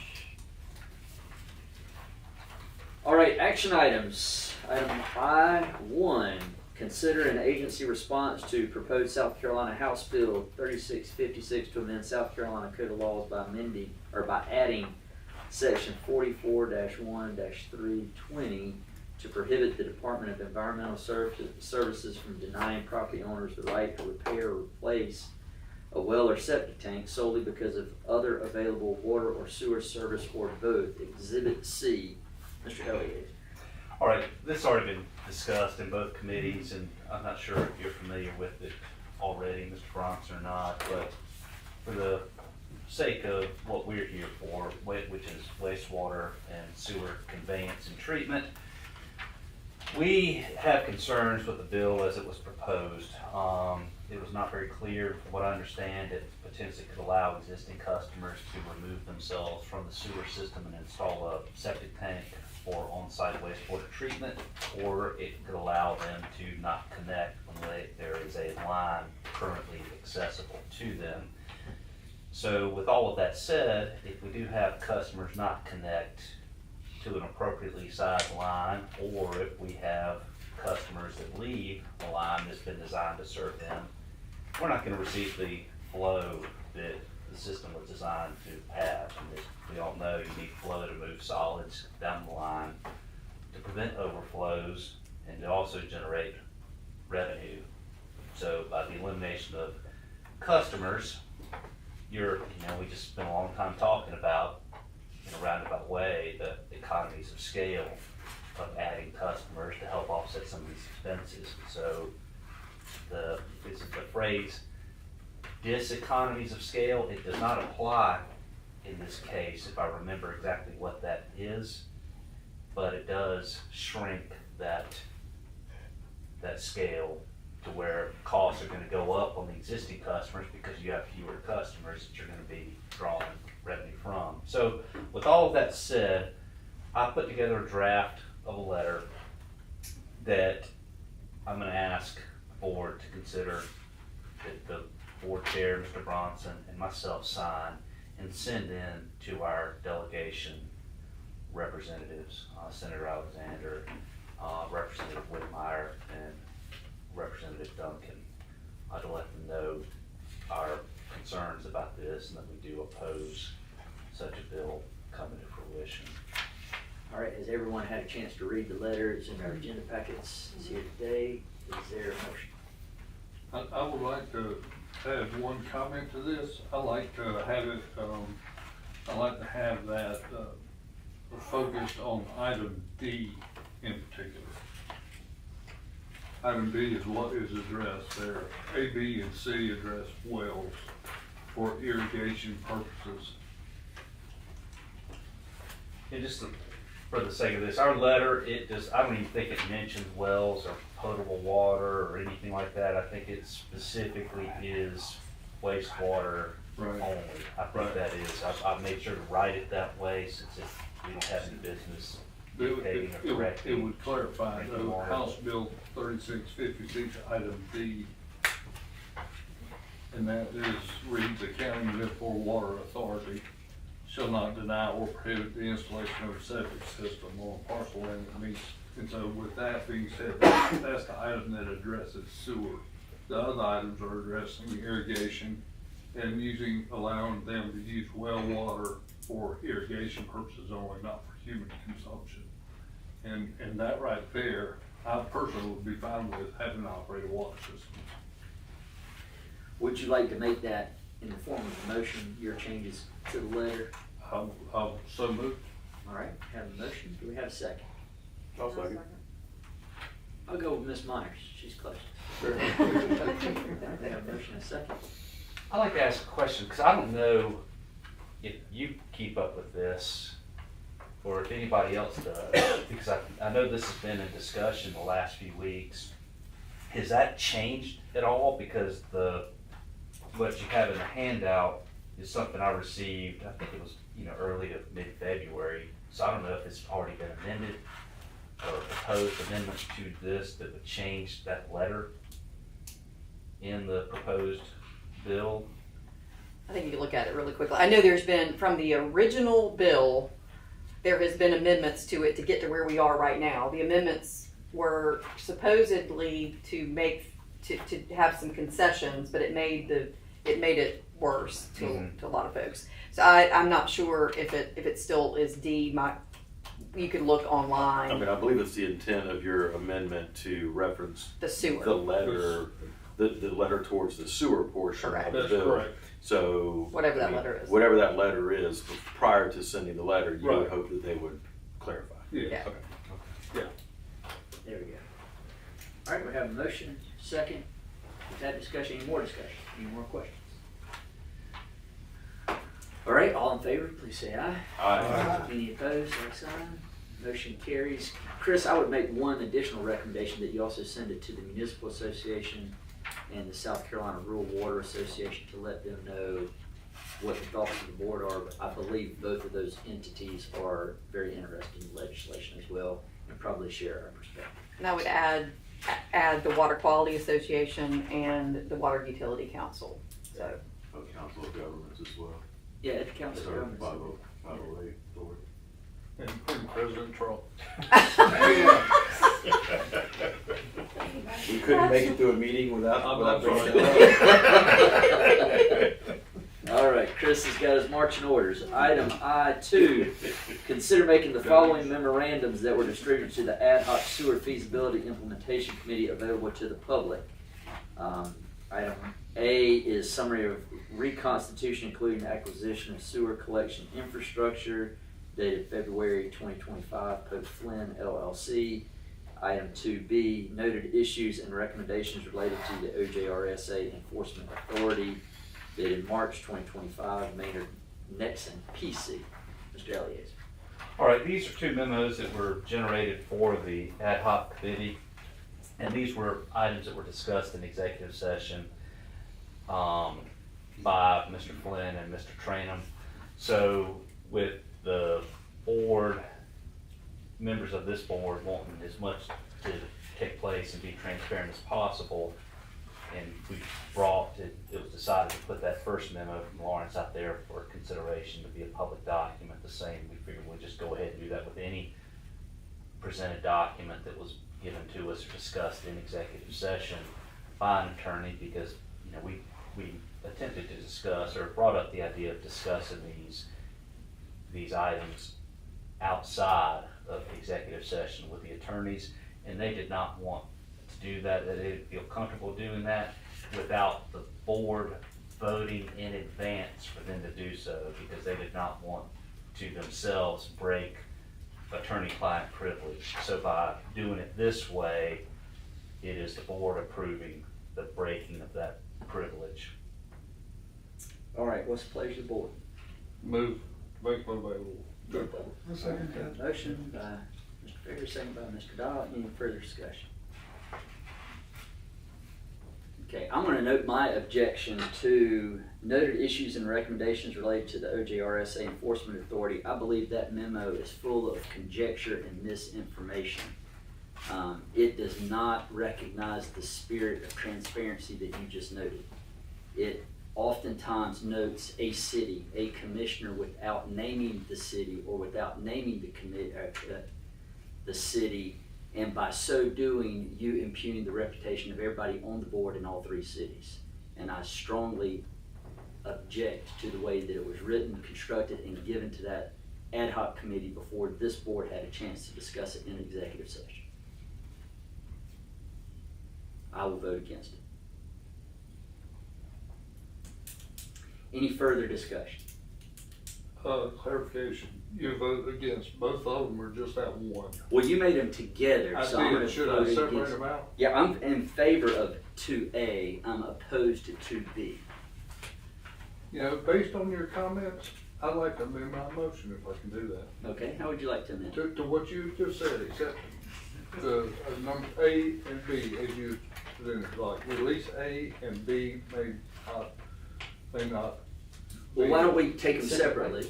So we have, Mr. Dodd, weren't you the seconder on that one? Are you? I'm good with that. So we'll take 2A first.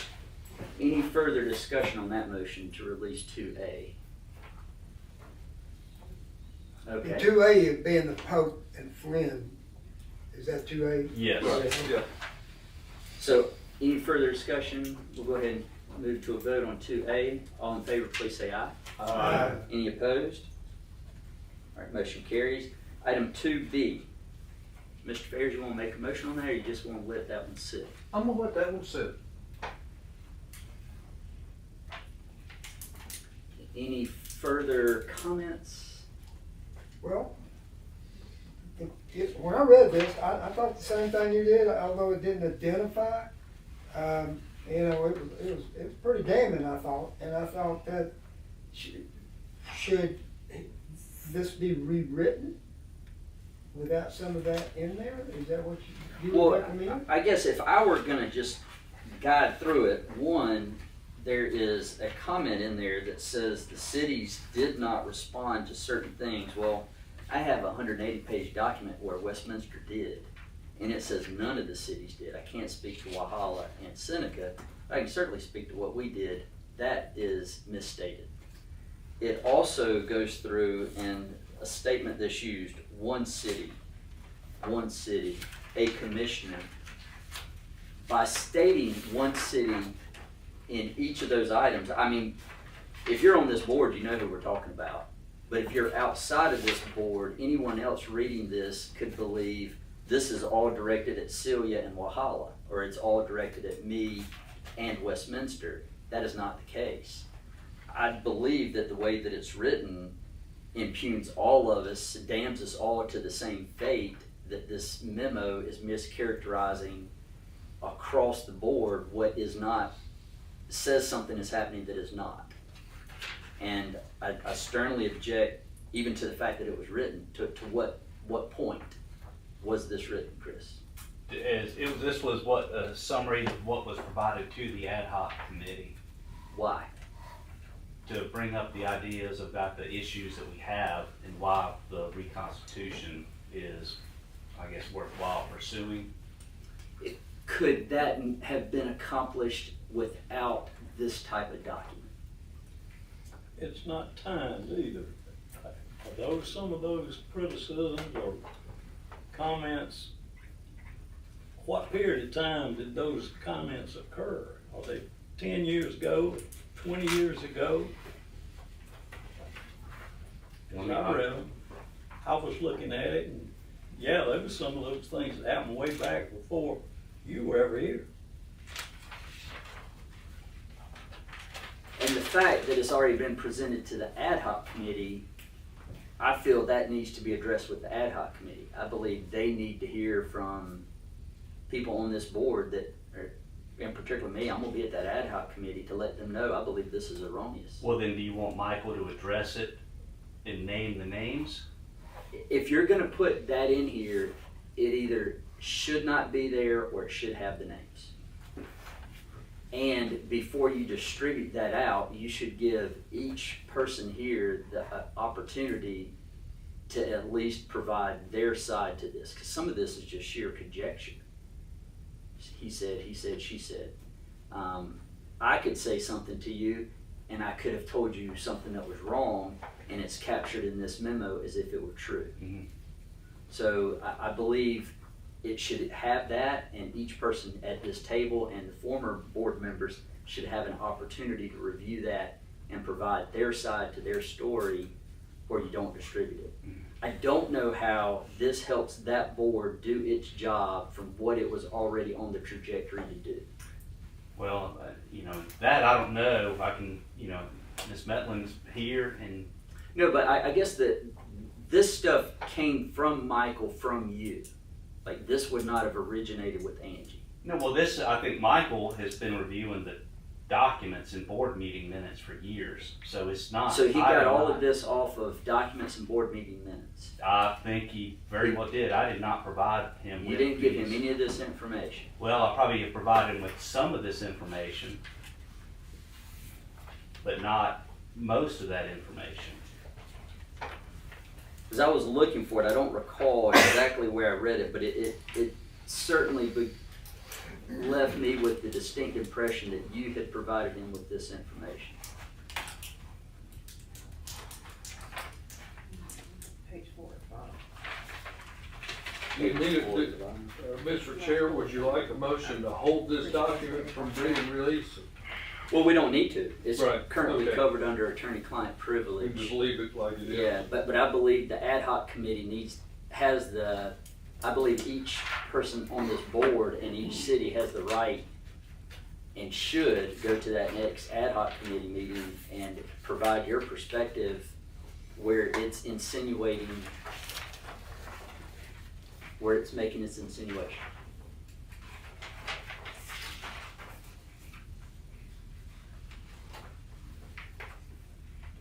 I guess Chris said, I just wonder, why create this document? What is this doing?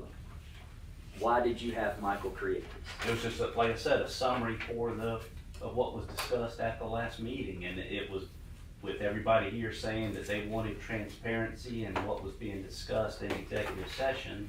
That was the reason why it was provided and presented, But why was the memo constructed? for that exact reason. What does this accomplish through its construction? Just a summary of what Michael discussed behind closed doors with the ad hoc committee. And Michael got all of these comments from board meeting minutes. I'll check with him and find out. Like I said, there probably is I can think of 2 items in here that he got from me that I was specifically involved in. The rest of them would be from discussion with staff or working with us, because Michael's worked with us on numerous things, including the enforcement of and the development of consent orders, to any jurisdiction issues that we've had like you read in here about the hydrogen sulfide. He's been in discussions with that for us for years, and how we need to handle these items, the development of the corrective action plans. He was here at that meeting we had last February, and presenting that to the cities as to what needs to be done. So it's not that Michael was just this place and time, and this stuff was just told him. He's been our attorney since before we were under the consent order. Did you review this before it was given to the ad hoc committee? Yes, I did. And you didn't have any concerns with it? Well, it was a summary of what he discussed. Do you believe that it's accurate? I do believe it's accurate. You don't believe that it has any misinformation? I do not. Even when I show you 180 pages that was delivered to you and you said it's okay, when I read this, it says, we said, go Well, fly kite.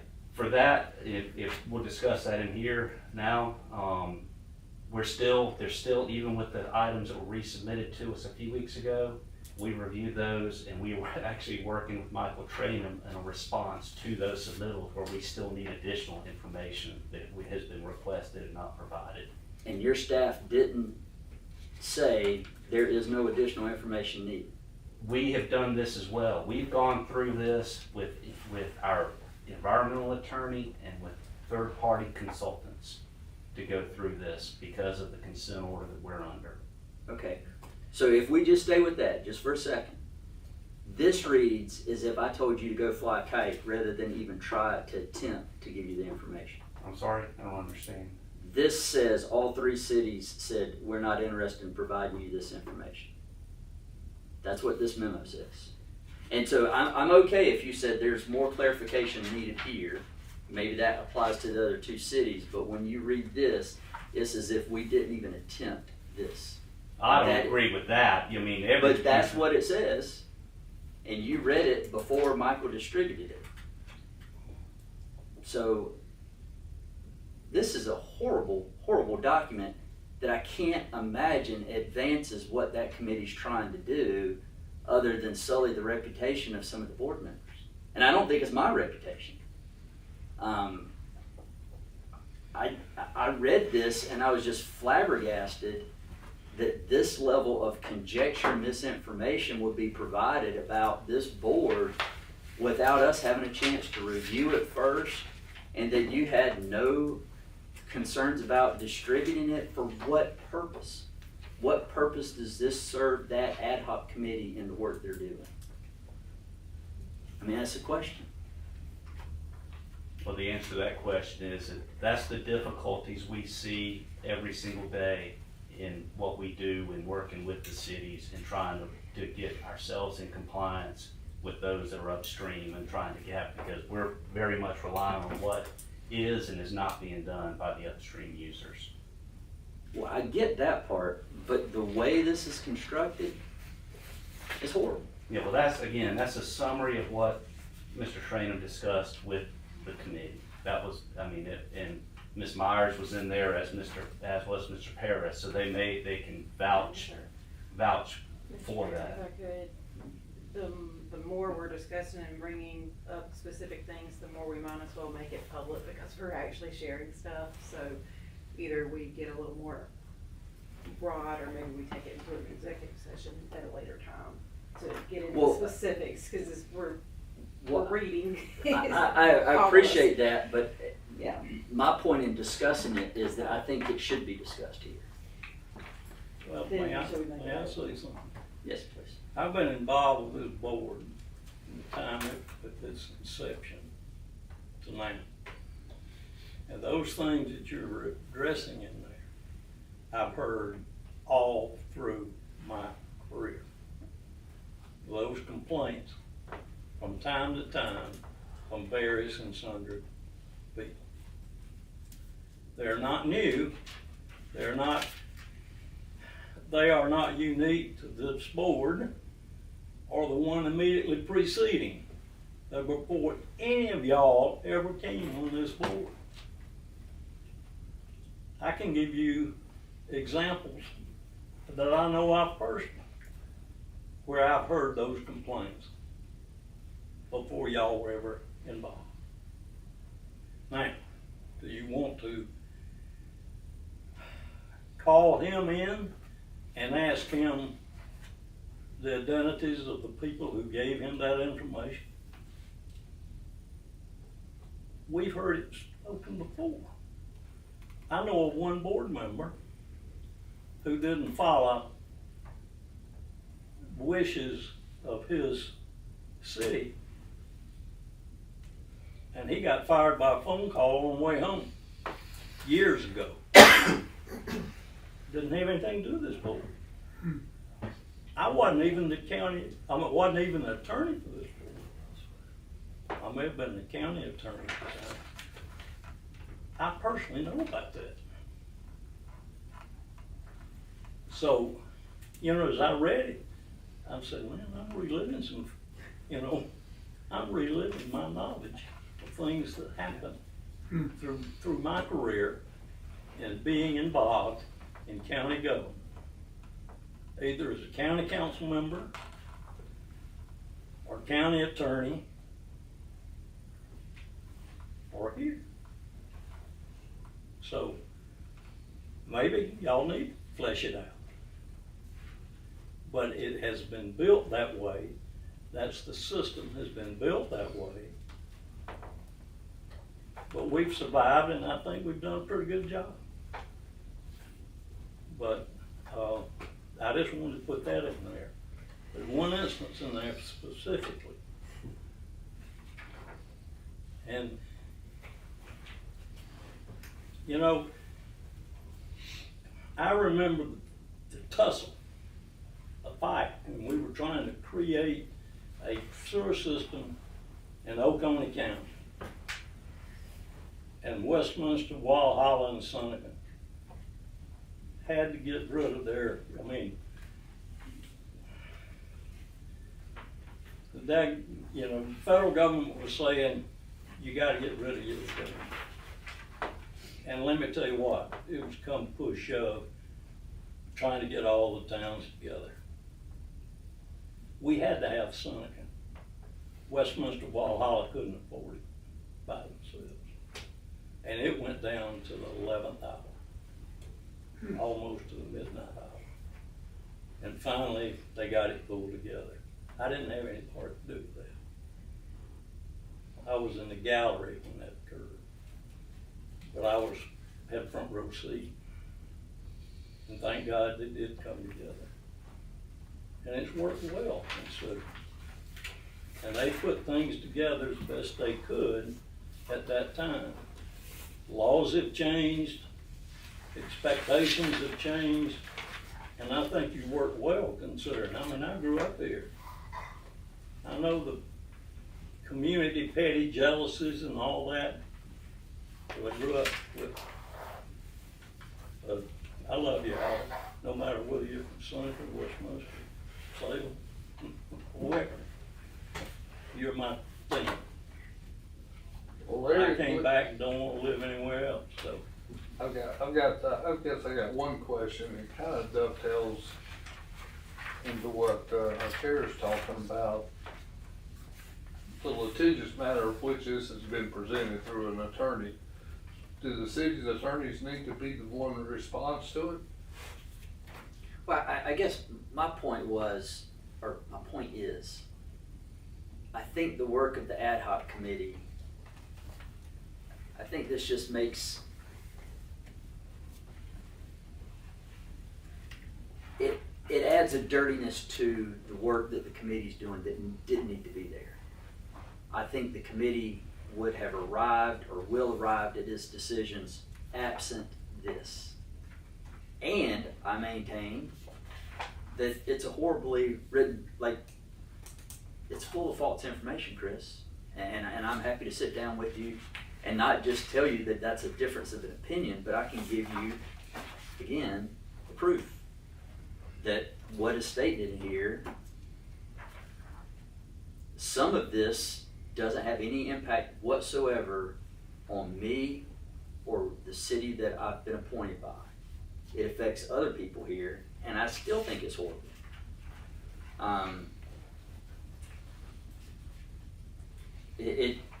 It reads in one part, the cities are not presently acting in a manner consistent with OJSRA, serving as its designated regulator. I fundamentally disagree with that, Chris. Everything that we do in Westminster, the things I've heard from the other cities, I can't speak for them specifically, is we recognize you as the permit holder. The city of Westminster recognizes our obligation to its own consent order and to the consent order here. Why this was even constructed is what I can't get an answer from you for. Why was this memo constructed? As I stated a few moments ago, and again, Mr. Paris and Ms. Myers was at that meeting, this is a summary of what exactly Michael Tranum said we have with the challenges of us and the cities with environmental compliance, and that the memo was again to address the point that's been made all along from the commissioners, at least many of the commissioners, if not all of the commissioners, that they wanted that process to be a transparent process. Part of that though is the information that Mr. Bronson has mentioned is left out, where it specifically, it doesn't specifically name which city, or, not that I'm trying to throw darts at anybody here, but it leaves it open for all three. And that's, I mean, if you're gonna be totally transparent, you need to be totally transparent, and this is not.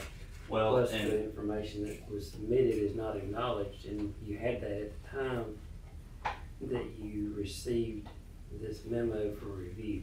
okay, and if, you know, if we need to, then I'll, you know, when in discussions with Michael about him addressing these things, it was decided that instead of trying to make anybody look bad, it was just a blanket, these are the issues that we have to deal with. It was decided to keep the names out of it because the names don't really make much of a difference. The fact of the matter is these are what we deal with, I deal with, Allison deals with on a day-to-day, not day-to-day basis, but of late, very common basis, you know, multiple times a week basis. So that was. So that when you was say it was decided by whom? Michael and I discussing it. And so by not putting the names in, you think that's the appropriate means by which to accomplish what? Well, to just let everybody know what we deal with, that these are the matters that we deal with on a day-to-day basis. And so how does that help the ad hoc committee? How is that informing them in a way that is constructive? For them to make a recommendation as to what needs to be done. I mean, that's. Do you think they were gonna make a recommendation, they would make a different recommendation absent this? That, I don't know. I can't speak for them. I'm one member on that committee.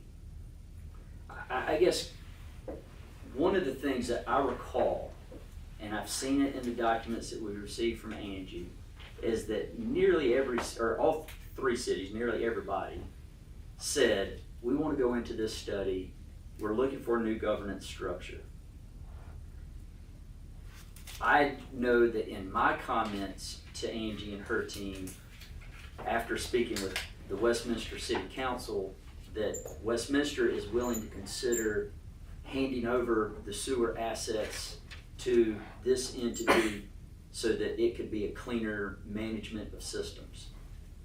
Whether or not that happened with others, I can't say, but when I am thinking back to the document that we read that Angie produced, that is a theme that is at least in there, and I can't imagine that would have been a theme coming from just one city.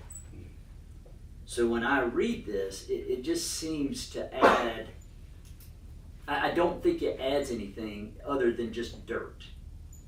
And I don't know why that was necessary. It's almost like you're gonna snatch a defeat out of a victorious moment by throwing this in there. And the fact that you read it ahead of time and have doubled down multiple times in this discussion that this is accurate gives me great concerns about your judgment and what you have done in helping frame the discussion. I'm just not sure, and I still don't know, why you had this constructed. What does it add to the decision making? Was it necessary to have been added? Mr. Chair, I apologize, I've got another commitment at No. 6:15, sorry. Thank you. I'll leave it there. Does anyone want to make a motion or have any additional comments or would like to make a motion to release this memo? Or to waive the attorney-client privilege? Hearing none, we will move on to the next item on the agenda, which I have, in my haste and anger, thrown hither and yon. Corey, what's the next item on the agenda? Change the date of the OMP. Okay, so we have an item to change the date of the O&P committee. What date are we looking to change that to? I don't have one. We already had moved it one time and then it got moved to a time where I have a scheduling conflict. Mr. Fayers, do you have, that's your committee meeting, which, It is, how about the 20th? Did we say the 21st? We did.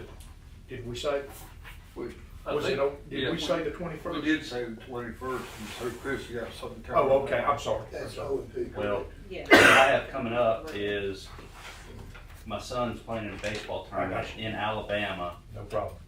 the 19th, 20th, 21st.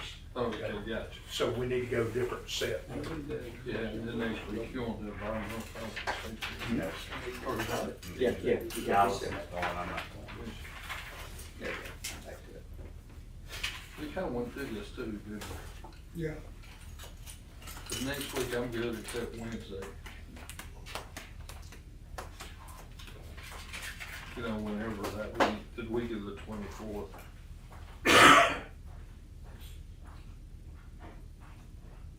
But Wednesday, I'm not good.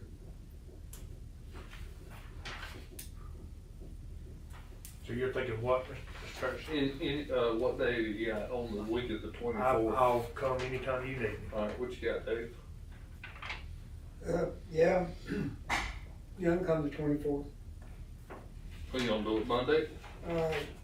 Monday, Let's Tuesday. do it Tuesday. How about the 25th? You get on the 25th? 25th? Yeah, you good, Chris? On I am, we have the F&A committee F&A meeting at 9. Yeah. Yeah. So you want to go quick, Bob? Oh, good, we'll have ours on 8:30. Or y'all want to do it in the morning? Well, it's always at 8:30. That's what we say, it's always 8:30. But is y'all's at 9 Mm-hmm. that day? You bringing breakfast? You never miss an opportunity. We could, if that was, what's on our agenda, Chris? What do you think we'll have on there? I'll have to go and look, I don't know that I've even started working on one for that one You yet. think we could meet at like 8? We could probably do 8:15, I would think, and knock it out. Knock it out. It'll be super quick, and then we'll have people coming in, so we'll have to wrap it up. Okay. So four stop. Okay, 8:15 on the 25th. All right, OP 8:15? 8:15 on the 25th. Finance administration, still We're at 9. 9. Still at 9. All right. We'll just stay in the parking lot till y'all leave, so we don't have to. All right, next item, item J, Executive Director, Discussion and Compliance Matters, Mr. Elliott. Okay, I have two items to discuss in the environmental regulatory. One is a sanitary sewer overflow that we had on Valentine's Day Oh, that was reported over at Cross Creek Plantation at the golf course. So, the cause of that, you know, generally speaking, was inflow and infiltration during the rain events we had. Did a really good job of scouring the lines and pushed debris into the Perkins Creek pump station, which is a primary station that we have. It serves as an influent pump station of the treatment plant. It clogged the pumps. We had numerous stop-ups of the pumps to where the pumps weren't able to keep up. And it wasn't only that station that was affected. We were out running routes, pulling rags out of pumps all over the place. So all that to say is we had an overflow. And it was about 45,000 gallons. It was a reportable spill. DES was notified. They went out and looked at the site. We cleaned it up, but it caused a bit of a problem, obviously, with a sewer overflow that happens on a golf course, right? So that's one item we have. The second item, and I want to give Allison McCullough credit here, that we received a 27-page pre-treatment inspection report from DES. They came out, I believe it was early, it may have been the same day as our last board meeting, February 3rd. And she received a great rating, satisfactory, no deficiencies noted, no response necessary. So I want to make sure she gets her due here. So that said, that's all I have to touch on with the regulatory matters. Sewer use regulation, just a reminder about the public comments regarding those modifications to the regulation. The draft regulation is online. there is a one-page document that has been, I gave copies of it today, and I guess it must have been passed around. I set 3 piles on top of each of the city administrators' binders for them to take to their cities if they wanted to have them there at City Hall or at the water departments to be able to pass around, because that's something I think that Ms. Myers had stated that she wanted kind of a one-sheeter type of a summary for the major changes that have taken place in the regulation for the general public to be able to grab and know what's happening. We will accept public comment before the standalone public comment at the April 7th meeting for that adoption or consideration of the sewer use regulation. There will be 3 ads placed in the local paper in the legal notice section over the coming days, some during the week, some on the weekend, to advertise it, and it's advertised on social media that, notifying the public about that, that their opportunity to voice their approval, disdain, comments, whatever the case may be, at that April 7th meeting.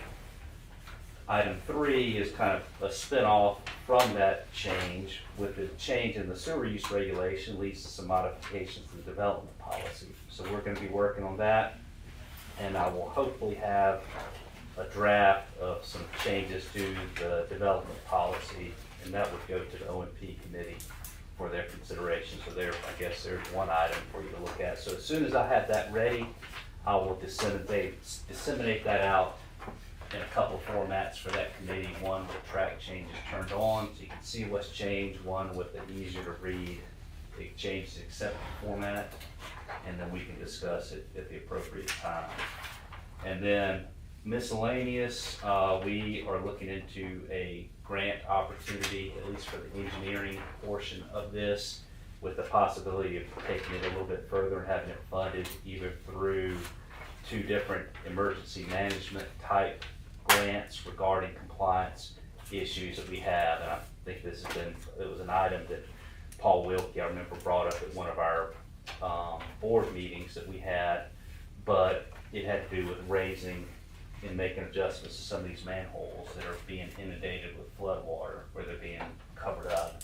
I saw somewhere, and I don't know where it was, but it seems like I saw somewhere where our sewer system, at least portions of our sewer system, were designed for a 50-year storm or a 50-year flood event back, when was that, late 70s?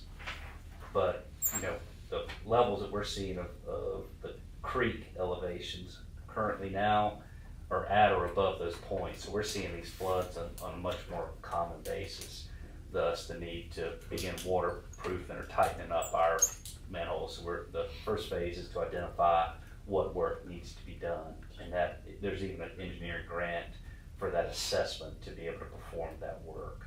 So it's a 75-25 match, our portion of that being 25%. And with that said, that's all that I have. All right, any questions, Chris? All right, we'll move on to item K, Commissioners' discussion. Any discussions by Move to adjourn? Oh, hold on. We still got a little bit more to go. That's what I was trying to. All right, here no discussion. We'll move on to item L, executive session. Receipt of legal advice, agency responsibilities following sanitary sewer overflow. Mr. Brandt, you would give us that briefing, is that correct? That's correct. All right. I need the executive session, and there's an overflow issue, yeah. Yes, I do have it as an executive session item. All right, I'll entertain a motion. So moved. So moved, and a second, Ms. Myers. All in favor, please, any discussion? All in favor, please say aye. Aye. Any opposed? All right, let's take a 5-minute break.